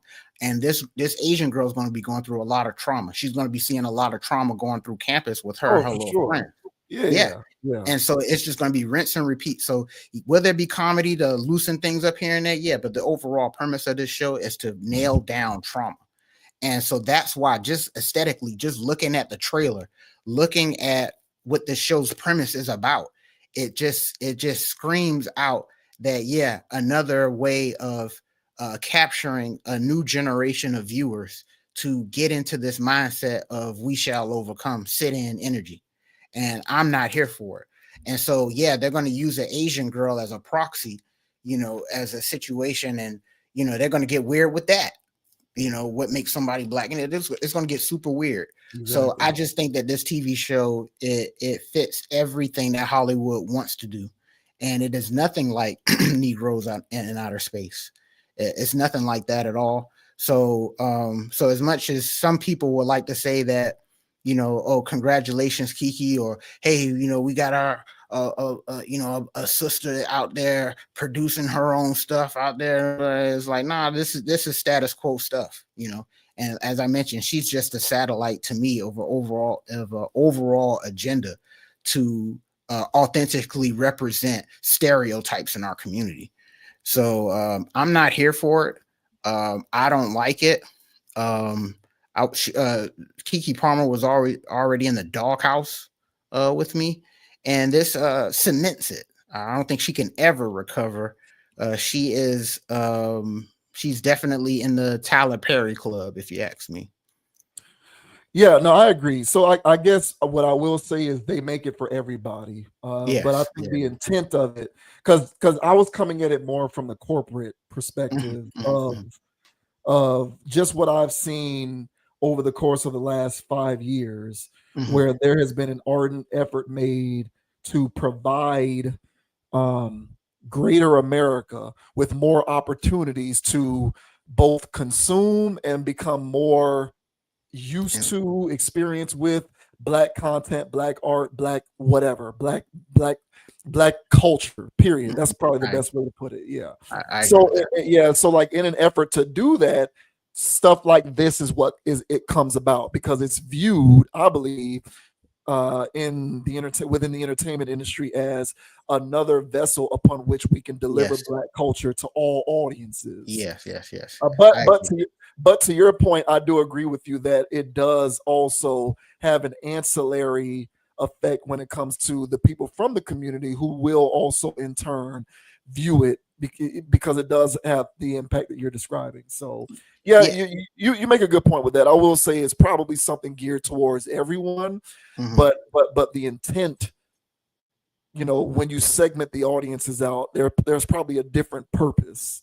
But overall, I'm just not a very big fan of it. And it's ironic to me because one of the things that you said opening up this particular video was we've moved beyond caring about consuming and having us in terms of art and entertainment be represented via low hanging fruit. Correct. Yet it doesn't seem to appear as though everyone else gets that message, including the individuals who are supposed to be speaking on behalf of us, who will nevertheless play upon these very things. So I just think, moreover, it's disappointing. It never ceases to be disappointing, but at the same time, it never ceases to be unsurprising. Like it'll never catch me off guard because I No. get I get the play. And yeah, I do believe that stuff like this is like the sister wife of slavery and Reconstruction and Jim Crow movies. I think they're cut. I think they're cut from the same cloth. Yeah, So man. I'd rather just watch. I'd rather just watch shows where black people are doing regular stuff, and you, Yes. you can call it what you want, but I'll take that before I take stuff like this for me. Yeah. Yeah, 1000%, man. So, yeah, we're on the same page, man. And I think that, to speak on your point as far as the corporate side of them trying to also introduce, other cultures into what black culture is supposed to be. They go to the low hanging fruit, and they say, "This is what black people are doing." Grape drink and yeah, grape drinking frat parties, and gold teeth and jewelries. So yeah, that's what that show looked like to me. And no, I don't want any grape drink, not today at least. So you can keep this, Keke, because I ain't watching it. Yeah, it just sucks, and it just has all of it too. HBCU, Atlanta. It's just Yeah, man. all of the various things that you can think of and put into one show. She seems to have cornered the market on it. So hey, when the police brutality episode come on, guys, come back to the comment section here and let me know so I can I can already tell you what the episode is going to be. Is the main character is going to have a black friend or somebody, they're going to get pulled over, and she's going to get treated. She's going to get treated well, but the black people that she's with, they're all going to get brutalized or mistreated, and then it's going to be this commentary about how one handles that when they get the benefit from all of the benefits of not being black, even though they identify as being black. And all this other stuff. So, oh, you gotta love it, man. You gotta love it, man. Hey, man, another couple of lashes for Keke Palmer. Not a fan of this at all, but, what are you going to do, man? What are you going to do? Keke TV.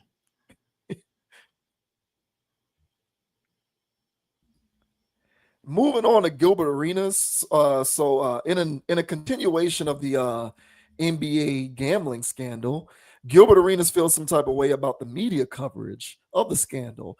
He feels as though the coverage of the NBA gambling situation has, not been a good look, because even though there are implications of the mob and La Cosa Nostra, or however you say it, all you're seeing across your TV screens and your various devices is black people. And so Gilbert Arenas, feels like that's questionable. So this says Gilbert Arenas blasts NBA gambling coverage, says word Mafia used but faces of Negro shown. Gilbert Arenas seemingly takes issue with the way that the media is framing the recent arrests of Chauncey Billups and Terry Rozier in the FBI's gambling investigation involving the NBA. The former NBA star, who previously joked about cooperating with authorities for the investigation, addressed his thoughts about who's at the center of the media's coverage during an episode of Gil's Arena. Arenas made it clear that he has nothing to do with the gambling scandal, that he has come to become the talk of the NBA right as the season started. Later, Arenas joked about why he wouldn't want to get on the Mafia's bad side. I watch enough movies to know that the last group you want to snitch on is the Mafia. I watched Dateline. They ain't found people since 1947. I like my YouTube career. Arenas' comments came a few hours after FBI Director Kash Patel announced that more than 30 people were arrested due to a years-long illegal gambling and fraud probe that spanned 11 states involving both poker rigging operations and sports betting. So let's play a little bit of what Mr. Billups had to say. Gilbert? But here's what's cracking. Oh, no, we got something to discuss. Look, I'm good for all the trolling. That's cool, but Rachel Nichols is foul. What did Rachel Nichols do, Gil? She used my video, and she actually wrote that I possibly snitched. Oh, no, Rachel. Listen, I'm going to troll with the best of them. But to ask that question, no, she didn't do that. Because then it makes me really want to, first of all, two of them niggas is gambling on NBA. One is throwing poker games and robbing his friends. Ain't got shit to do with me. I'm gonna tell on this nigga. Wow, I'm gonna tell on him. You know what I mean? My case is all a whole bunch of Igors and Igors, right? And I don't like this. What's going on? I see the word Mafia. Yeah. But the only faces I see is Negroes. Yeah. Not Crenshaw Mafia. NBA. You know what I mean? It's NBA. Like, wait a minute. Hold on, man. Like, what's going on here? What y'all going on? What the NBA do to y'all? Brother polite. Brother. That's I had to think about it. It's Mafia, but it's just local. You've been around brother knowledge. You've been around brother knowledge. The international crime bosses. Blacks. Right. Okay. You need a face. They don't got jumpers. You need a face. You need a, They don't got you need- jumpers. And that's pretty much that's the general idea. Shouts out to Rashad McCants, man. That guy makes me laugh. Hey man, he was keeping it solid, bro. He ain't said a word, man. McCants makes me laugh. He's the guy that they have on there who says the crazy stuff. Yeah. But yeah. So what did you think about that? You think there's a point to what Gilbert had to say about the way the media is covering this thing? Yeah, I think there's a valid point there. You know, but it's common. It's a common thing that you see with situations like this. For instance, the Dittler situation, where there was a lot of hands in that pot, but you were only hearing about, you know, the rappers. There was a lot of people who attended those parties, but you only heard about the rappers and entertainers and the ball players and stuff like that. So same thing here where, you know, Chauncey Billups and all of this stuff going on. And yeah, man, La Costa Nostra and Mafia families, like what is going on here? And the only faces that I'm seeing is, you know, ball players. But that's common. Unfortunately, or however you want to spin that, that is how it goes. And the reason being is when you're dealing with organized situations, when you're dealing with organized situations and you're covering these things, you might want to be careful of how you're covering it. The unfortunate part is that these Negroes that get caught up in these situations aren't organized. So you can throw them under the bus, and where's your repercussions going to come from? Now you can start naming, you know, mafioso over here, gobblegoo over there, and then you're going to get yourself possibly in some hot water. Now Rachel Nichols is not going to post any Italian member on her thing and say that, you know, for sure this guy's guilty. I mean, look at him, you know. She's not going to do that because there's real life repercussions for that, because there's organizations behind those people. And there is no organization, there is no intelligentsia that these athletes or entertainers are doing their crimes in. They may look around and go, well, everybody else is doing these crimes. You know, guys like that in that community are doing it. Guys like that and do it. Yeah, but these people are doing it in an organized fashion. And this hand washed the other over here. This one's doing that over there. And there's a safety net for those people. But these ball players and entertainers and rappers are just moving as independent entities that that can get caught up in the wash when the inevitable spin cycle begins. So for Gilbert to point this out, to me, is obvious. A. B is also a deflection from his obvious possible implications of him giving details.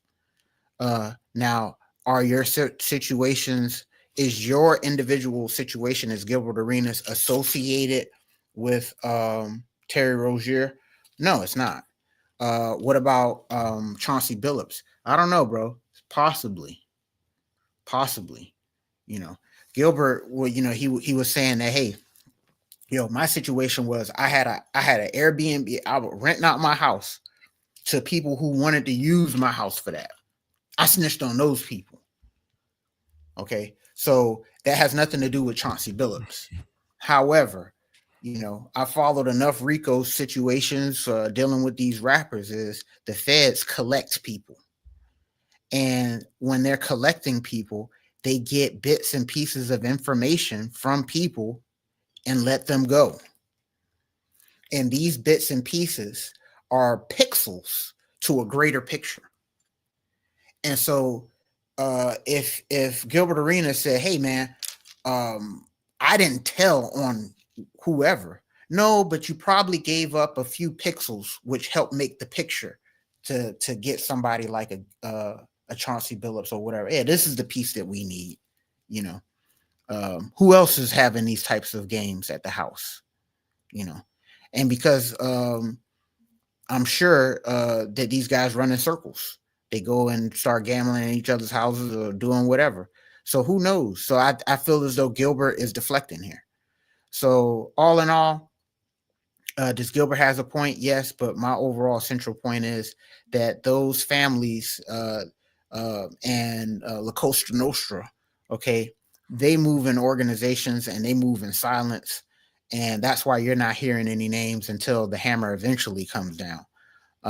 But these other players are just fodder, and they can easily get thrown up under the bus because there is nobody behind them to make sure that, they're protected and, all that good stuff. So I just think it's a testament of how overall Black people don't have an intelligence behind them. And I mean intelligence in the sense of an intelligentsia, a mob or a family or mafia or anything like that. We just move, and those people do. So that's my thoughts on that, man. But what are your thoughts on Gilbert Arenas saying that, hey, I'm seeing a lot of black people getting caught up in these things, but I'm not seeing the alleged mafias or cartels getting caught up in this? What are your thoughts, man? He's right, but there's a reason for it. Typically with stuff like this, the people who have the least amount of protections are the people who are at the bottom of the totem pole. It's going to be the pawns, the people who are the employees, individuals who aren't as valuable to the overall outfit. And so their names can be used because there's no threat of retribution, or they don't retain any sort of power or influence in terms of outing this person can come back to hurt you in harmful ways. Correct. That's the way any of these things play out. And within the context of this particular story, it just so happens that the pawns at the bottom of the totem pole are Negroes because we're talking about basketball players.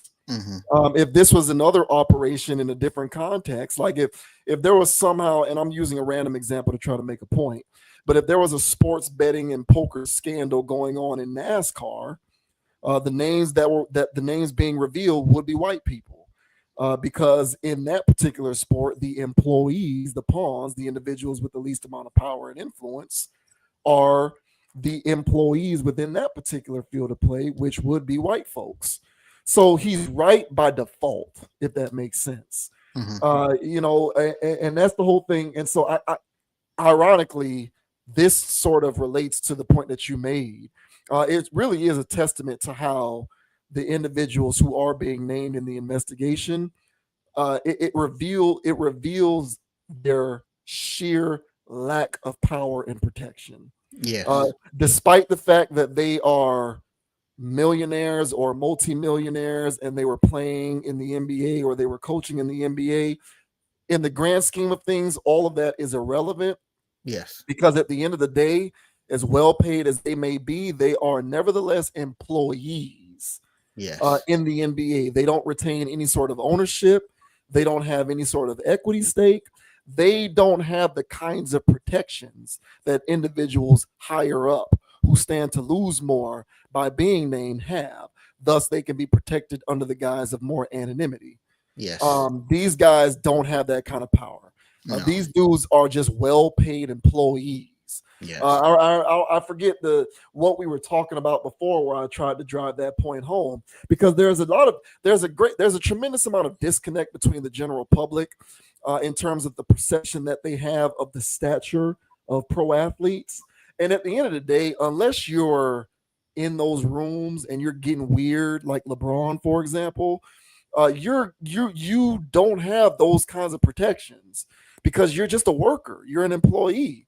So when shart hits the fan and you're involved in malfeasance, you're going to be the first person who gets named because you're at the bottom of the rung. Yes. So does he have a point? Yeah, but he has a point by default because we're talking about the NBA, and statistically speaking, when you're dealing with NBA business, you're going to be talking about black folks. So that's why you're seeing nothing but Negroes in terms of the media coverage, because in this particular context, it's the Negroes who are the employees and the people who are at the bottom of the totem pole. Mm-hmm. Yeah, agreed, man. And also, like, I like to bring up the show Ozarks as an example of, because Ozark was pretty much based on, hey, it's a small town.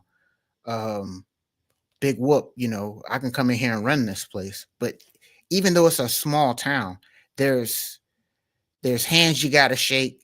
There's people in control. There's a power dynamic going on in that little town, and that is going on everywhere.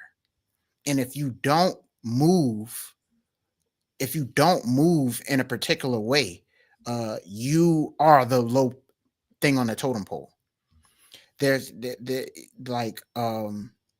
another example. I was doing some history type of stuff. For whatever reason, I was infatuated with samurais for like 3 weeks. So I'm doing all kinds of digging and research.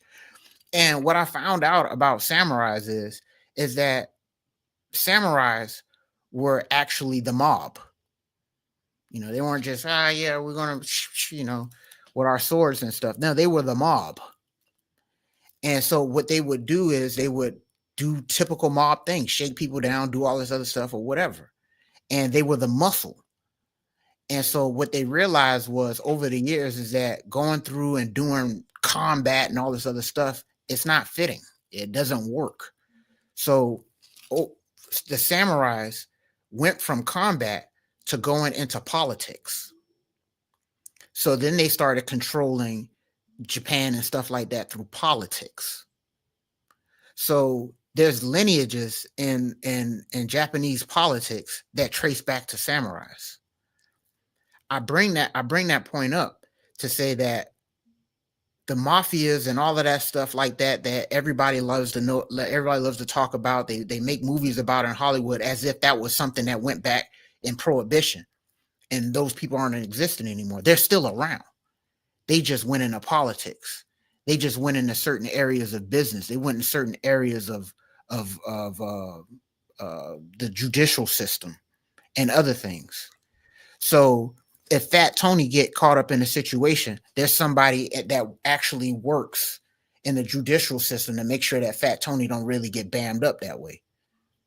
So these families, they move in an intelligence. So that's what I meant as far as that these athletes don't have that intelligence behind them. They don't have these families and these connections that make America run.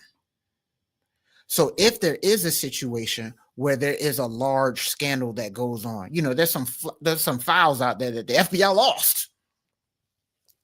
All right. Well, how did they lose these files? There's some connections going on there. All right. And then so now there's a situation going on with these pro athletes getting caught up in this stuff, and they need a splash play. They need a splash play. They need names, So they'll give you Chauncey Billups. They'll give you Kevin Garnett. They'll give you Damon Jones, Terry Rozier. All right. Hey, let's not forget our boy Beasley. Right. So they'll give us these names that make circulations, to talk about these things that are obvious that are going on. And these, through the court of public opinion, the NBA, the NFL, and now the FBI are doing right by the sports bettors, and they're cleaning up these bad actors. Hell, and even in this situation, they even gave us names of mafia families and possible cartels. But as we didn't get any individual names with those, we just got these blanket names. So at this point, I don't even know if we're actually going to hear individual names of these mafia families and stuff like that, or cartels. I think that's just going to be a blanket name. And once they do their investigation or whatever, they're going to say that this person got locked up or whatever. Hey, Fat Charlie, you're going to have to do your time, man. Whoop-de-whoop, But business as usual. To me, this is a horse and pony show. You know, this is no different than I believe it was something like that in The Wire, where you make arrests for the news. You do things for the headlines. And that's all this thing is. Because everybody knows sports betting is getting a little funky. And let's clean up the act. Let's throw some Negroes under the bus. I think that's exactly what's going on here. And people that are actually in the white collar crimes, that actually have families, that actually have connections, all right, you'll never hear those names. All right. And so what this exercise is supposed to do is catch all the bad actors. But I'm telling you right now, the true bad actors, okay, are still fixing books and doing all these other things. So as I mentioned, Gilbert has a point. Okay, he does have a point, but that doesn't deflect, at least for me, the fact that the timing of all of this stuff going on not too long after he said, I'm going to snitch, you know, makes him look kind of crazy. But yeah, I think everything that I just mentioned there, you know, kind of articulates the fact that these athletes are at the bottom of the totem pole because you need power and connections and muscle in order to make sure that your name don't get caught up in the headlines like this. And we don't have that. So I think that this situation, amongst others, should highlight to Black people that we need to move like how other people in the world are moving. And if we don't, we're going to continue to be in these types of situations. I mean, anybody who thinks that cleaning it up like this means that it's all going to go away, you're fooling yourself. Like if you think, you know, Damon Jones and Chauncey Billups and Terry Rozier means that gambling and sports betting corruption in professional sports is gone, or that it's somehow less than what it was before. Nah, man. It's gonna keep on moving the way it's been moving. There's nothing stopping that. Yeah. Hey man, be safe out there, y'all. Yeah, for sure.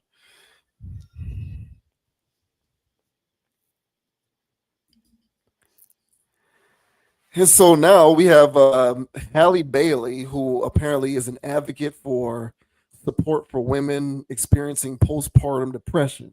So Halle Bailey was a guest on Jennifer Hudson's talk show, and she talked about being recognized as this advocate for postpartum depression, and she, you know, spoke on her experiences with that and why it's something that she cares about and why it needs to be talked about more and so on and so forth. So this says Halle Bailey doesn't want women to feel alone during postpartum depression. Halle Bailey wants to use her maternal advocacy to look out for women undergoing postpartum depression. The Love or Something Like It vocalist was a guest on the Jennifer Hudson show last week, and around the 2-minute mark of the video below, Bailey discussed her choice in speaking up for vulnerable mothers. Bailey shares a 21-month-old son, Halo, with her ex-boyfriend, streamer DDG. The Little Mermaid star added that there are plenty of mothers around her age who are experiencing sudden emotions and hormones and need a strong support system. Bailey, who's spoken about postpartum depression in the past, had a legal battle with DDG over custody of their son after the entertainer claimed that he had assaulted her on several occasions. Earlier this month, a restraining order between the exes was extended until November 5th, months after Bailey sought an order of protection out of concern that she would be subjected to his threats and abuse. Around the time of the restraining order extension, DDG released new song 17 More Years, where he called Bailey a good mom, but shared his exhaustion with ongoing court dates. So we'll go ahead and get out of here because we do have a bit of a video in which Halle Bailey talks about, you know, what she is trying to do to create an infrastructure of support for women experiencing postpartum depression. That is major, first of all. Tell us, yes, we need to give that a hand, that you're advocating for that and speaking out on it. Tell us why that's so important to you. Oh my goodness. Well, it was so important to me because of basically like my mindset, what I was going through right when I had my child. And, I felt like, wow, I have to speak up about this, not only for, the older women, but the younger generation of women. There's a lot of girls my age, like around their 24, 25, having children. Yes. And we kind of are like, oh my goodness, when we give birth, we're like, wow, the emotions, the hormones, everything. You realize that you need a strong support system with you. You need help. Yes. You need people to love on you and make sure that you're okay. And so, I don't know, I just think it's amazing to just be open about it because it can help so many people and make you not feel alone. The city of Los And make you not feel alone. So what's the goal behind that? What did you think about that? Well, yeah, one thing about this is that this Bailey young lady got into a well-documented kerfluffle, all right, with our boy DDG. That she did. Yeah, Mr. Lit, okay. And a lot of her episodes that she and DDG went through was due to, according to her and internet theorists, her postpartum depression and her extreme behaviors, her allegedly slicing him with objects and other things, her wild texts that she would send him. It was all due to her being postpartum. So for her to come out here and say that, hey, she wants to advocate for postpartum because from her understanding of it, once she gave birth, she needed support. She needed people to love on her and all these types of things. And just her advocating for that, just advocating for it. It's good PR. Is it true? Is it true? Yeah, it's true. When women give birth, they need to be loved on. Here's my take on postpartum depression. Do I believe it's a thing? I believe that after when women are pregnant, I believe in prepartum. Okay. I believe in prepartum. But when women get pregnant, their hormones indeed change. Okay, because they are giving hormones to another human. All right. And so by doing that, and this is my theory. You can follow along, dismiss it if you want, but when women are pregnant, they are acting as the vessel of giving life to another human. By doing that, they are going through these range of emotions, literally absorbing all kinds of emotions, feelings, splees. And that is being channeled and funneled into another human being. So that person can have feelings, emotions, and things of that nature. So women are acting as literally a vessel and absorbing everything that's going on. And so that happens during pregnancy. After pregnancy, there's another form of, hey, you gave birth. Now you have to give energy physically to that baby. You have to give emotional love to that baby. And by doing that, you have to channel all kinds of emotions. So women, through being pregnant and after giving birth, are literally acting as a vessel to make sure that the next human being has emotions. And so by doing that, she's channeling all of those, the good, the bad, and the ugly. So she's going to throw a shoe at you. She's going to get crazy, and air quote crazy, because she's funneling all of that stuff to give it to another person. So that person can have ranges of emotion. It's a beautiful thing, if you ask me. Here's where I think it got turned into psychosis by the medical field. And this is a natural phenomenon that happens. And yes, women need support in those situations. They need support while pregnant and after pregnancy. But where does that support come from? So when you're dealing with an industrialized society, when you're dealing with one-on-one monogamous types of situations, or no nuclear family, just everybody just living and doing their thing independently, you run into a situation where there's a woman who has a baby with her husband or a family with her husband, all right, and the man's off at work. Due to the Industrial Revolution and things of that nature, that man's off at work. So he's not giving support to the woman. The woman's at the house with one or multiple kids, and they are going insane, bouncing off the walls, doing all this type of stuff. And this woman went through prepartum and postpartum with all those ranges of emotion with nobody there to help her. Historically, there were either a family structure, a whole nuclear system where there's grandma, grandpa right there in the house to support and help. Or if there's a situation like in other cultures, there's other wives to be there to support, help, and do and take all that stuff off her shoulders. On top of that, there's nobody that's going to understand a woman like another woman. So when she's being irrational to us, it makes complete sense to her and her sister wives. So she can be consoled in those types of situations.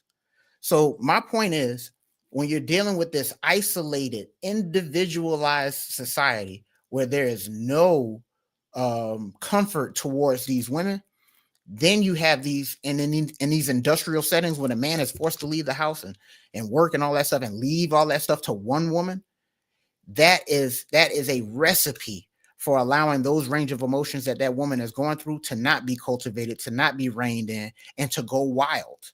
So then now you hear about the woman unaliving in bathtubs with her kids and doing all that other stuff. So is postpartum, what people call postpartum depression, real? It is. I'm not saying that it's not, but I'm saying that this air quote depression is only a depression due to the fact that there is no nuclear family or no multiple wives type situation to help rein in those emotions. Because if one is going through it, then the other one understands and they can help out and do all that other good stuff. So her saying that she needed to be loved on and all this other stuff, she is growing up much like how every other woman here in the United States, for the most part, all right, is dealing with actual pregnancy and postpartum by themselves, essentially. Because all the type of support systems that we used to traditionally have are now gone and now seen as useless. All right. So I think that her and other women that are suffering from these things don't need to. I think that society needs to change, and how we build families need to change. But so long as we keep moving in this isolated individualized type of way, society, then what we call postpartum depression will continue to increase, and the symptoms and all of that stuff is going to continue to get worse. So I'm with her. I believe postpartum awareness is essential. I believe prepartum needs to be emphasized as well. But I think that this is just a byproduct of how society is run nowadays. I know that was a bit of a rant, but this to me, postpartum is one of those things that I feel as though don't need to exist. Because historically, all right, if you go in the bush, you don't see no woman getting crazy, all right, because there's a system in place to make sure that those range of emotions are being cultivated and not going astray. So what are your thoughts, man, on Miss Halle Bailey, all right, saying that, hey, she wants to be an advocate for postpartum depression for all the moms out there struggling with that depression? What are your thoughts, man? I mean, to be honest with you, I don't know if anyone noticed this, but I am not a woman. So being someone who is not a woman, I'm not the most qualified individual to really speak on what a woman physiologically experiences when it comes to childbirth. However, I will say this because I was somewhat on your timeline with that. It would have been nice, and I tried to watch that full interview to see if they actually did offer a bit more contextualization to this conversation, but I didn't really see it. It would have been nice if they would have clarified what she meant by more support, because like, does she mean women raising children alone? Does she mean women raising children with no support system whatsoever? Is she talking about a specific kind of support system? Like, I kind of feel like you needed that kind of clarity, and I didn't get that kind of clarity, because without that clarity, I am kind of left to assume, given my limited knowledge of how this postpartum works, that she's talking about women essentially raising children alone or with no support system at all. Because I'm not going to go so far as to talk about, you know, polygamy and whatnot, because that's its own touchy subject.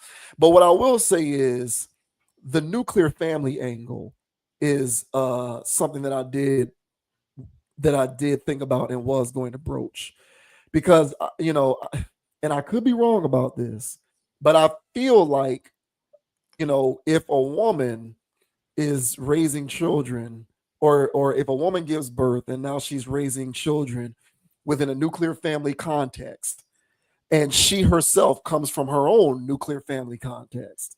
So let's say she has sisters, or she has a mother, or she has women who are cousins, or maybe she has aunties or whatever.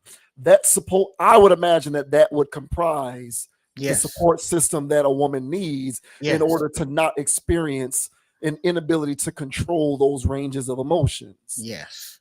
And so I thought about the eradication of the nuclear family structure is what I thought about, because I do believe that there is an increase in the prevalence of people having children outside of that particular kind of construct. And it's a generational thing. There's a high likelihood that if you yourself are raising a child devoid of a nuclear family structure, there's a decent chance statistically that you yourself came from a lack of a nuclear family structure. And if you came from a lack of a nuclear family structure, there's a higher likelihood that you don't have a mother or sisters or cousins or aunties to lean on for that support. Yes. So I would definitely like a little more clarification or a little more contextualization in terms of specifically what she means by needing support. Because if by needing support, she's talking about having more girlfriends or more women who experience the same thing, I'm going to be like, okay, well, I'm going to be a bit dismissive towards that notion. But if she's talking about more support in terms of having that insular unit around you, which I would amount to being a part of an actual family unit. Yes. So you have a mother there, you have aunties there, you have grandmother. You know, if you're still blessed enough that your grandmother is still alive, you know, mom, grandma, auntie, cousins, sisters, you know, and then if you can throw in friends into the mix, sure. But the family structure to me is what's paramount to one being able to manage that kind of challenge successfully.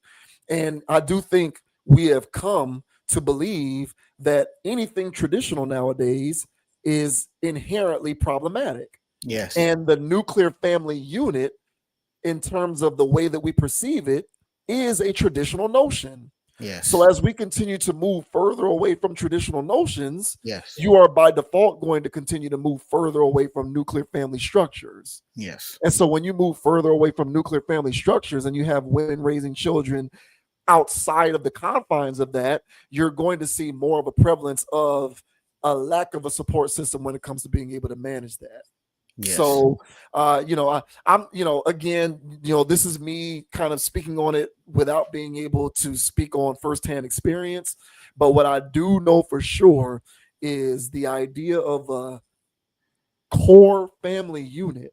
And I'm not just talking about you're raising your child with the father of your child. I'm talking about a core family unit where you have a close, tight-knit, firm relationship with your mother and your grandmother, your aunties, your sisters, your cousins, that kind of deal. That is slowly dying by the wayside.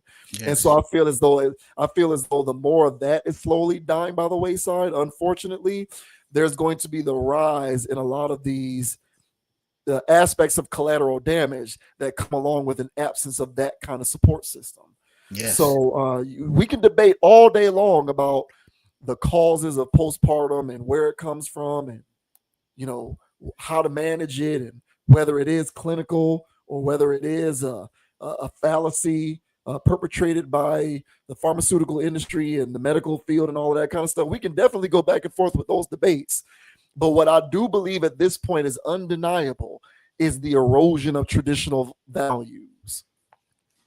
I believe that is not debatable, personally. I don't think at this point we can have a fair and honest conversation in which we engage in a debate as to whether there is an existence of an erosion of traditional values. I believe the book is out on that, and it is unequivocally true that in 2025, traditional values have eroded significantly. And part of those traditional values is a nuclear family structure and the need for it and the importance of it. And I don't think that you can summarily discount how that correlates to women being able to successfully manage whatever happens in the immediate aftermath of giving birth to kids. So that's my take on that one. And let me say this as far as how the nuclear family situation is, and we talk about, you know, the marriage rates and all those other things through satellite conversations, but that ties into this as far as the erosion of marriages that are going on, because at that point, if there's no marriages there, how can there be a nuclear family situation? Right. Yeah. So the instances of postpartum situations are going to go through the roof. All right. So then you'll see these a situation, even if there is a man and a woman, the guy's locked in, he's there to help, he's there to do all of that stuff. I'm telling you right now, if those two parents are doing it by themselves, they're doing it alone. There needs to be a system, as they say, it takes a village. No, it literally does. And if you don't have a village around to raise that child, all right, then that woman does not have the support. So her range of emotions won't be able to process the fact that she's doing this by herself, because she knows she's doing it by herself because there's no help. And even as much as the guy wants to be a help, and now I'm stay-at-home dad, I'm doing all this, she needs help. Well, yeah, you're right. Not to cut you off, but again, like, you know, any infrastructure of any sort of infrastructure, it can be the workplace, it can be marriages, it can be a family unit where there's parents and kids and whatnot. And I've said this before and I'll say it again. It doesn't function optimally when the individuals involved in it are not adhering to their best suited roles. Like, we all have innately, there are roles that we are best suited to play. That's not socialization to me, that's biology. Like, I think that's what makes us humans. In any situation in which we have to deviate from our core roles and try to fill in gaps and adhere to roles in which we are not best suited, it's not really going to work. So like, to your point, when you're talking about a man and a woman doing things alone, and a man is off to work, but a man also has to provide the support. If those two individuals are trying to do it alone, and a man is having to adhere to roles that run counter to the roles that he best occupies, it's still going to create dysfunction. Yes, correct. Because he's not best suited to fill those roles. Exactly. So that's why the importance of a family structure is necessary. And it's why we have made a mistake in terms of embracing all these new age forms of living in which we forsake traditionalism, because at the end of the day, there are certain biological aspects of our existence that you cannot deviate from. Yes. And one of those are roles within the confines of any relationship. Like, we all adhere to roles. These things don't work without adhering to roles. It just doesn't. I'm sorry. I'm sorry if that rubs people the wrong way, but as a woman in a marriage, or as a woman dealing with kids, there are roles that you're best suited to occupy. Trying to deviate from that for the sake of trying to embrace doing things a new way, a progressive way, in which there's all of this swapping going on, is going to be dysfunctional. Yes. And the same thing vice versa if you're trying to get a man to occupy roles that aren't best suited for him to occupy. So, you know, people got to keep that stuff in mind. So I'm inclined to agree with you to a certain extent. This is a deviation from the way that we were put here to be, existentially. Like, this is an existential conversation. And I think trying to explain it has beget all of these clinical explanations and all of these medical DSM-5 explanations. Exactly. But at the end of the day, moving away from traditionalism in that sense has been problematic, even though everyone nowadays likes to think that anything traditional is bad. And I'll continue to fight against that idea because it's just wrong. I don't agree with that. So, in the modern conversation, when it comes about postpartum depression, this type of conversation where we're talking about nuclear families and family structures and stuff like that is never brought up. It is never mentioned. And postpartum depression is brought up as if an inevitability that happens when a woman has a child, that it's automatic. And it's not something that's necessarily automatic unless the right things are set in place. The right type of support system is set in place. And if the right things are set in place, then a woman going through those types of changes would be supported. The child would be supported, the husband or whoever would be supported. But just speaking on this as an island, as an independent factor, that postpartum depression is something that will strike you down. I don't believe in that. All right, I believe that that is a byproduct of how societies function, and so it will be prevalent in a society that emphasizes independence, that emphasizes not having a family structure, as American society does. And so, real quick, I Googled it. The premise behind it, at least according to Google, was initially coined or sparked by hypocrisy. Hippocratic. The Hippocratic Oath, or the Hippocratic, Hippocratic, Hippocrates, whatever his name is. Yeah. And so he came up with, but he just basically said that, hey, women change when they get pregnant, bro. they be going through it. And it's like, yeah, okay, thanks, Greek philosopher, you know what I'm saying, for pointing that out. You know what I'm saying? But there were societies and stuff like that pre-exist him or went on congruently with his society that was fully aware of that and had systems in place to make sure those women didn't go off the rails. But when we're talking about Greek society and stuff like that, where they're exiling women and men can be over here and the women got to be over there, and they have this sense of independence in that Greek society, they realize that these women are going manic and going crazy. Why? Because there was no family structure or whatever like that in Greek society. That's why the Greek society, in my opinion, is the one who initially identified this problem. Well, we, historically, the other ones identified it too, but they had systems in place to make sure that those were balanced. And so now, and then they said in the 18th century, all right, some other dude came up with the actual term and said, hey, these women lose their damn mind. Well, of course, in the 18th century, when all this industrial and all this other stuff is going on, where there is no family structure, how historically things went. And of course, these women are going to be manic and be crazy. So this is not a byproduct of life. This is a byproduct of moving away from life. And so the conversation that we have about having a family and stuff like that, and family struggle, all that good stuff, that is how humans are intended to move. And if there are systems in place, women don't go through what Miss Bailey went through. So then she wouldn't have to sit on a talk show and advocate in the sense that, hey, I got to speak up for all my postpartums, because, hey, there's a lot of them, because there's a lot of single moms out here. And there's a lot of situations where there's just one-on-one husband and wife and no family around. And I'm telling you right now, if there is no village, the woman may lose her mind. So just word of the wise for people out there, if there's a woman out there or a man out there or whatever, just try your best to keep family infused, keep the friends infused, not have them raise the child for you, but make sure that there are people, as she mentioned, to love on her, to console her. Because, right, as I said, as a man, we're too rational to understand what a woman is going through. She can explain to us, and it don't make no damn sense. But you'll sit there and you drop her next to her homegirl, and I get that. How the hell you get that? That don't make no damn sense. She needs that, and if she doesn't have that, she gonna lose her damn mind.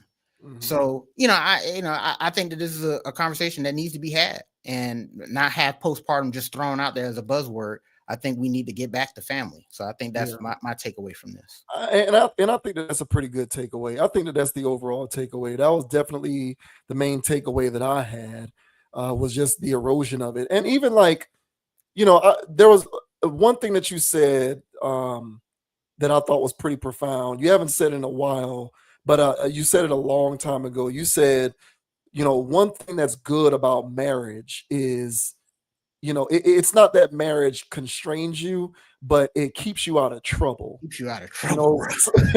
Like there's so the thing about like even the concept of marriage, we've basically made it a derivative of bondage or enslavement or constraint. Yes. Or now, granted, there are people who are getting married for the wrong reasons, certainly. But then for people who still idealistically romanticize the notion of being married, you have to understand that this thing is a pact. Yes. You're entering into something not just for the piece of paper and to be able to say you have a husband and or a wife.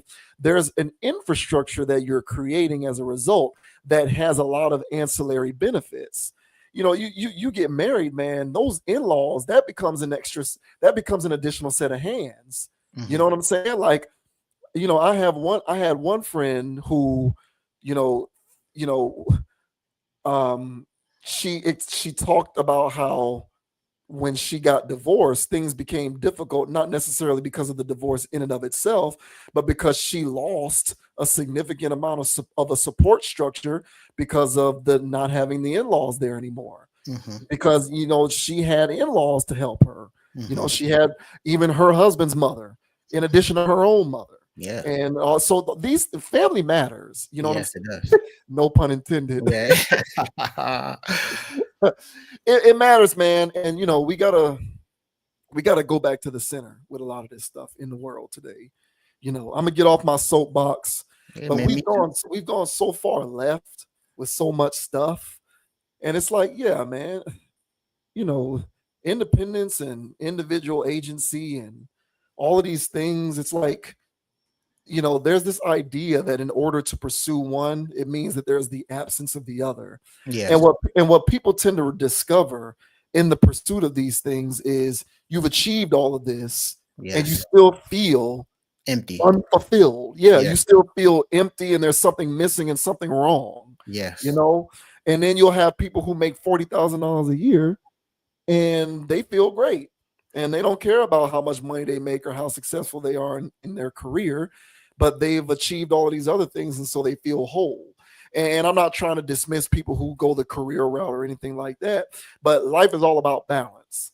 And I think in an effort to shirk away from not responsibility, but in an effort to move away from core traditional values, we have rendered ourselves devoid of balance. Yep. Hey, well said, man. So last thing I'll say about this is, what's the solution to this society? Hey, man, they're going to do what they do. But while you're out there, while you're doing your vetting process, while you're building your family, while you're building your legacy, just make sure that one of the things that you emphasize and try to keep near and dear to you and that you actually execute is making sure that there's family and loved ones around to help you and your family out as y'all grow. Because if y'all try to do it by yourselves, you're doing it by yourself. So, best of luck to y'all's out there. Yeah. Shout out to DDG. Yeah. Shout out to Halle Bailey, man. I hope she's in better spirits. You know what I'm saying? That's unfortunate. People have to go through that kind of stuff. But hey, man, your baby daddy is a guy who's always, worried about whether the next guy is more lit than him. So. Unbelievable. Yeah.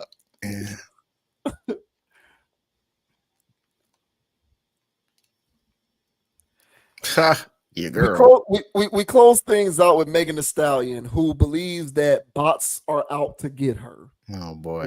Megan Thee Stallion is on her soapbox. She thinks that anytime people are on the internet speaking negatively about her, it's because there is a concerted effort on behalf of who knows to pay people to be bots to talk bad about her on social media. People who critique her music or her general disposition, behavior, and all of the sort.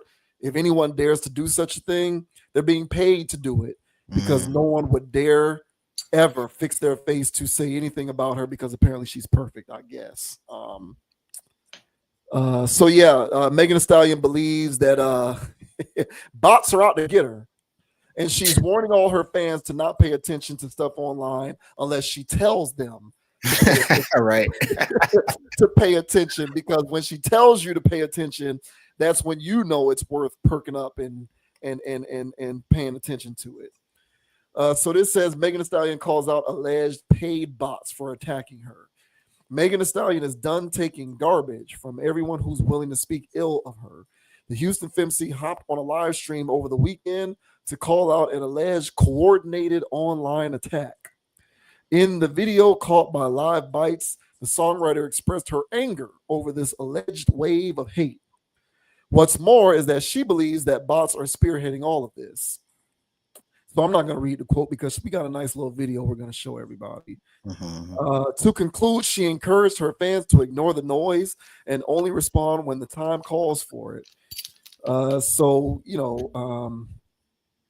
most of that article is a quote. So we're actually going to just go ahead and play this here. This pretty much sums up what we got going on here with Miss Stallion and the hate that she is experiencing because there are conspirators conspiring to pay bots to talk bad about her online. Interesting.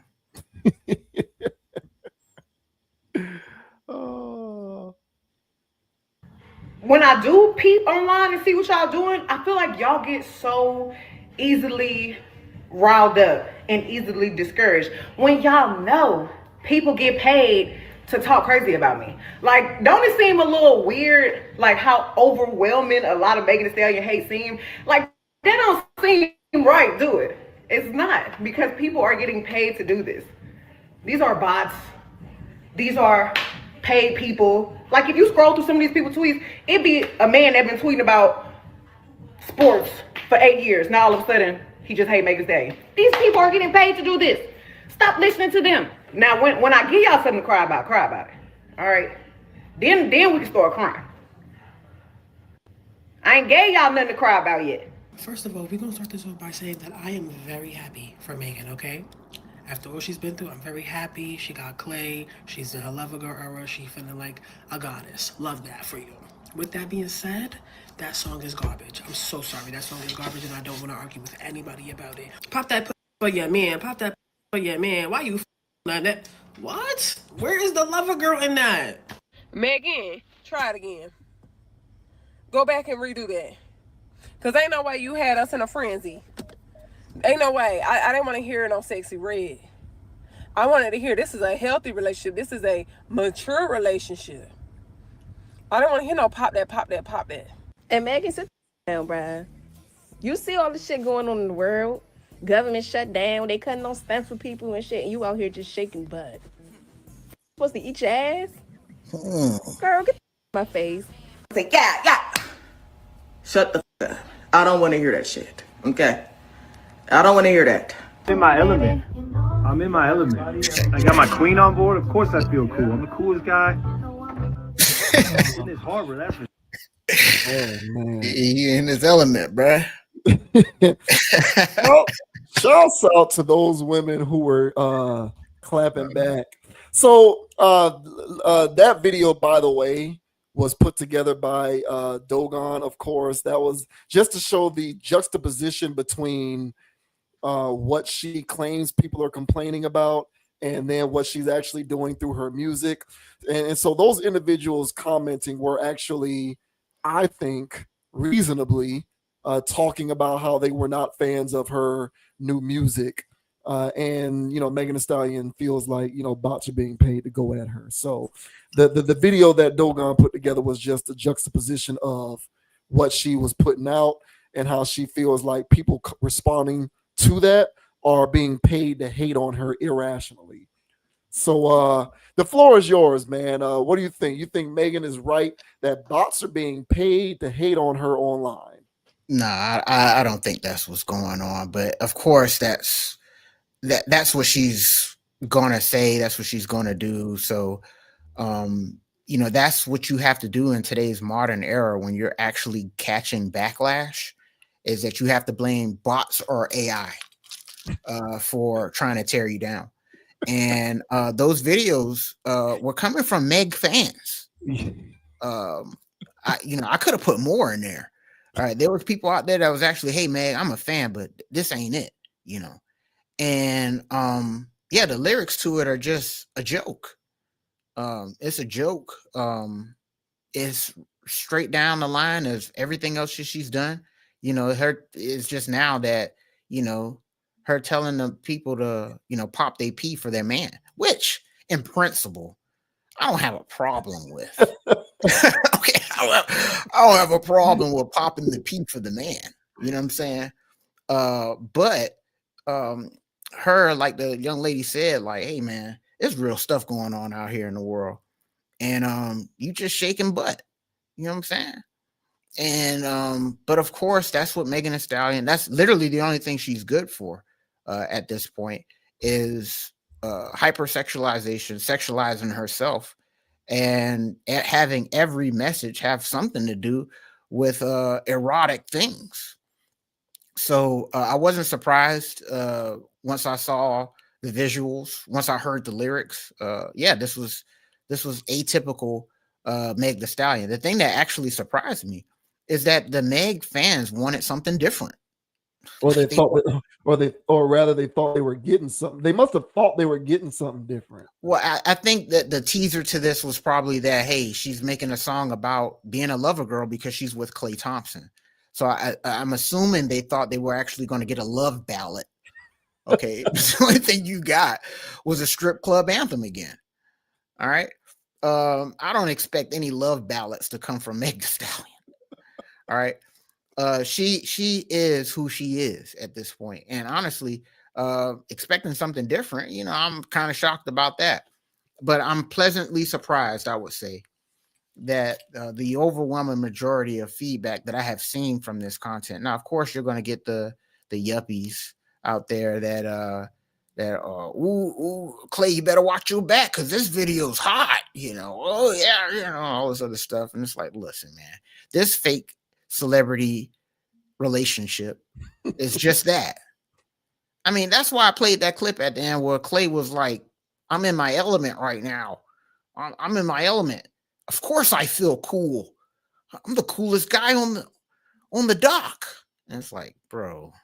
And if you saw her face when he says, of course I feel cool, she was like, damn, that's corny as hell. And it's like, yeah, bro, like this is a fake publicity stunt relationship. This is a fake publicity stunt song for her trying to change it up and not be just pop the box. It's pop the box for the man. To me, this is just a complete fail. And so for her to blame it on bots, I didn't see bots out there talking. You know what I'm saying? I saw real life, regular, everyday people out there saying that they don't care for this. But then again, I might be a bot. You know, I might be a paid shield. My bank account doesn't reflect that. All right. So, but I should be a paid hater because I do it for free. So, okay. So, but honestly, man, yeah, I'm not a bot. Okay. I can pick out all the stop signs or the motorcycles in the picture. All right. So my hate is genuine, Megan. But what are your thoughts, bro? What are your thoughts on Meg Thee Stallion blaming all of her online critics of her new song on bots trying to tear her down? What are your thoughts, man? It's BS. I hope no one takes her seriously because she's not a serious human. You know, of course she would think that people criticizing her music are paid bots. When you're a hip hop artist, you're not very used to people criticizing your music. You know, when you see these rappers today haven't built up the necessary amount of callous to be able to reasonably take in critiques of what they do. And the reason why they haven't built up that callous is because hip hop journalism from a critical standpoint no longer exists. She is no different than the rest of these rappers running around making bad music, but thinking that it's good because there isn't a journalist or a radio personality or nowadays a podcaster alive who's willing to say your music sucks. Do better. Yes. So of course she thinks it's paid bots because she's not used to negative criticism when it comes to her music, because everything that these people do is good according to hip hop. According to the hip hop community, these artists can't do no wrong. It doesn't matter how much lacking in lyrics, depth, quality, production value. It doesn't matter whether anything that they're doing is devoid of any of those merits. Everybody's going to sing their praises and talk about how great their music is. So when you become accustomed to that, and she's been in the game now for a long time, it's no wonder why she would be so, taken aback by people talking bad about her music. Mm-hmm. She's a joke, just like the rest of most of these new-ish, younger artists are a joke. She's not a serious human. She ought not to be taken seriously. And kudos to the commenters. I give them a salute, especially if they consider themselves a part of her hotties for speaking. She would have a point if she did attempt to make a love ballad. Mm-hmm. And people were like, nah, Megan, that ain't you. You need to do something different. Right. She'd have a point then. Right. Because she'd be against type at that point. Mm-hmm. And she would be trying to flip the script to do something a bit more tasteful. Mm-hmm. And if people refuse to allow her the room to do that, and she decided to call that out and say people criticizing her along those lines are bots on the internet, I'd be like, okay, I'm willing to entertain that idea. Mm-hmm. But she's going along with her consistent persona of being a glorified sex worker. Yeah. You know what I'm saying? She's sexy red, but with a better body and a prettier face. It's the same thing. Yes. Like she's sex worker adjacent in terms of the content of her music. Mm-hmm. And for people to say we don't want that anymore, isn't bots hating on that? It would be hating if she was trying to evolve beyond that and people were refusing to give her the leeway to do it. Yeah, man. But she's going along with what she's been doing this entire time, and people at this point are just like, hell no, we won't go. Yeah, I saw more videos. Yeah, I saw more videos of people, like I said, that were actually saying like, I'm tired of these videos where these girls is popping at. Well, yeah. Well, you're gonna get more of it because they ain't stopping. These people are being rewarded for this stuff. The only thing that's going to stop it is, of course, more of this. So, like, if there continues to be a groundswell of a mass of people who every time stuff like this comes out, they express their discontent towards it, then maybe they'll get the picture. We're not there yet. Hopefully, we can get there, but by no means are bots hating on her. No way. This is a correction in the universe in which people are starting to speak out against the BS. Because the thought pocket rapping, the box rapping, and all of this kind of stuff. I already told you, man. My theory is if this continues, once our generation and older, once those artists are gone, it's going to be left up to, like, she is going to be the predominant voice. Her, Cardi B, Lotto, Bia. I never heard of Bia. Exactly. That's gonna be the dominant voice. Sexy Red. That's gonna be the dominant voice. So I'm not buying her or her belief that she's being hated on. This is ridiculous. She is just averse to criticism because that's what hip hop has become. A genre of apologists and no one being willing to critique the music from a critical perspective. So she's been told all her life that she's making classics and great music and good stuff. Just crazy. Yeah. And at this point in time, she's experiencing the antithesis of that kind of message, and she's short-circuiting because she doesn't know how to handle it. So who's the real bot here? I would say it's Megan Thee Stallion, operating off the algorithm, the ones and zeros of the industry to continue to create low vibrational tones, because that's all she's good for. And I'm glad that the people out there are resisting. We need more resistance against the true bots out here of the industry. All right, the Bias, all right, the Ice Spices of the industries. We need to rebel against these clowns, because yeah, man, I'm all here for it, man. So yeah, Meg, sorry, swing and a miss, both with the song and for your retort to people's genuine reactions to this subpar song. Because nobody's gonna sit here and say that, okay, girl, you ain't shaking it in that video, you ain't, like, people ain't gonna say that. They're just saying, what else can you provide? And I'm glad that people are asking for substance, as crazy as that sounds. Right. So yeah, last I checked, I haven't heard bots ask for substance. So yeah, so swing and a miss, Meg, not buying this. Yeah, the internet's going to continue to laugh. So yeah, man, shout out to the internet for getting this one right. The internet has been doing a lot better this year. Their on base percentage this year has been a pleasant surprise. So keep it up, y'all. Yeah, the internet is on a Shohei Ohtani. The internet, bro. The internet is having an Ohtani year this year, man. Man, that guy. You talk about a bot. I need to check that guy.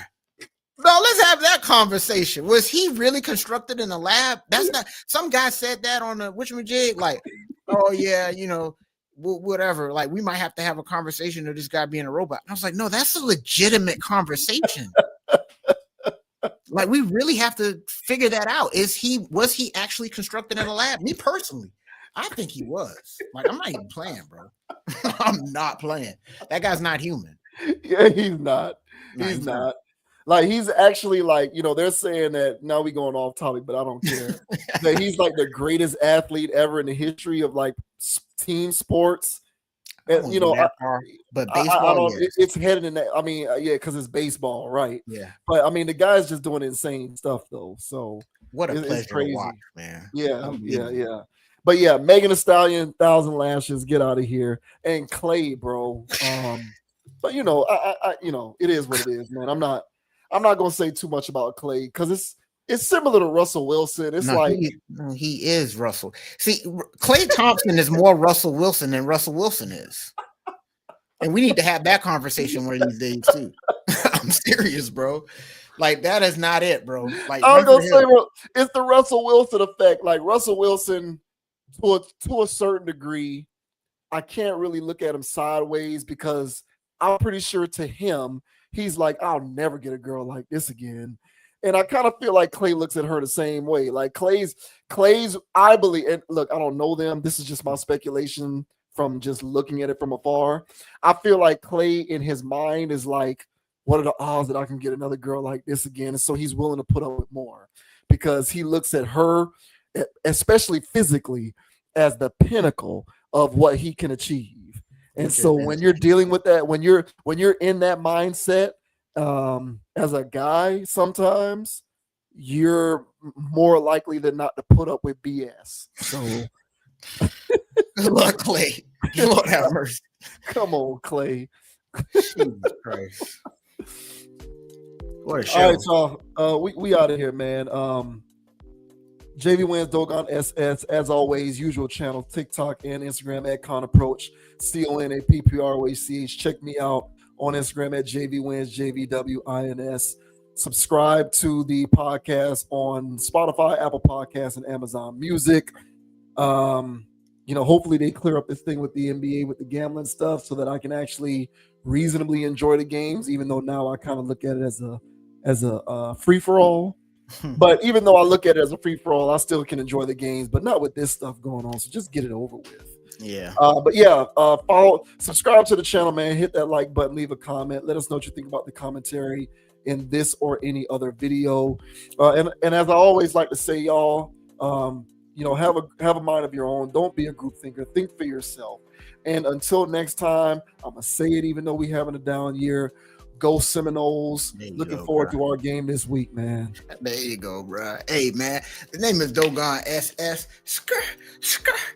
And you can find me on Instagram at Dogon_SS, on YouTube. Hey, DraftKings. Hey, FanDuel. Hey, man, Prize Picks don't have a community, but you can still find me out there, man.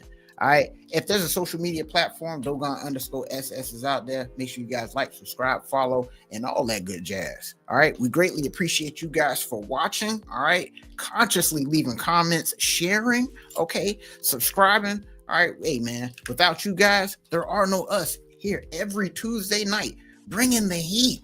All right. Dropping facts, knowledge, and everything in between, man. So thank you guys for participating. We greatly appreciate it and helping us on the road to 1.5. All right. And as I say every week, guys, don't be too high, don't be too low. Keep it calm, keep it chill, keep it player, and don't let anybody get you off your pivot. So until the next episode, ladies and gentlemen, I have more rings than Robert Ory. We'll see y'all next week. Chill. Yeah, we out of here, man. Be careful with your betting. Stick to a budget and don't deviate from the budget, man. Please don't, man. Scary times out here, man. Keep your gambling under control, yo. Yeah, for sure. Hey, they gambling out here, man. They playing with your money, so play lightly. Yeah. We'll see y'all later. Man. Peace. Thank you. Hey, man. Go Canes, man. Go Heat, because we balling today, boy. You see that? I ain't checked the score late.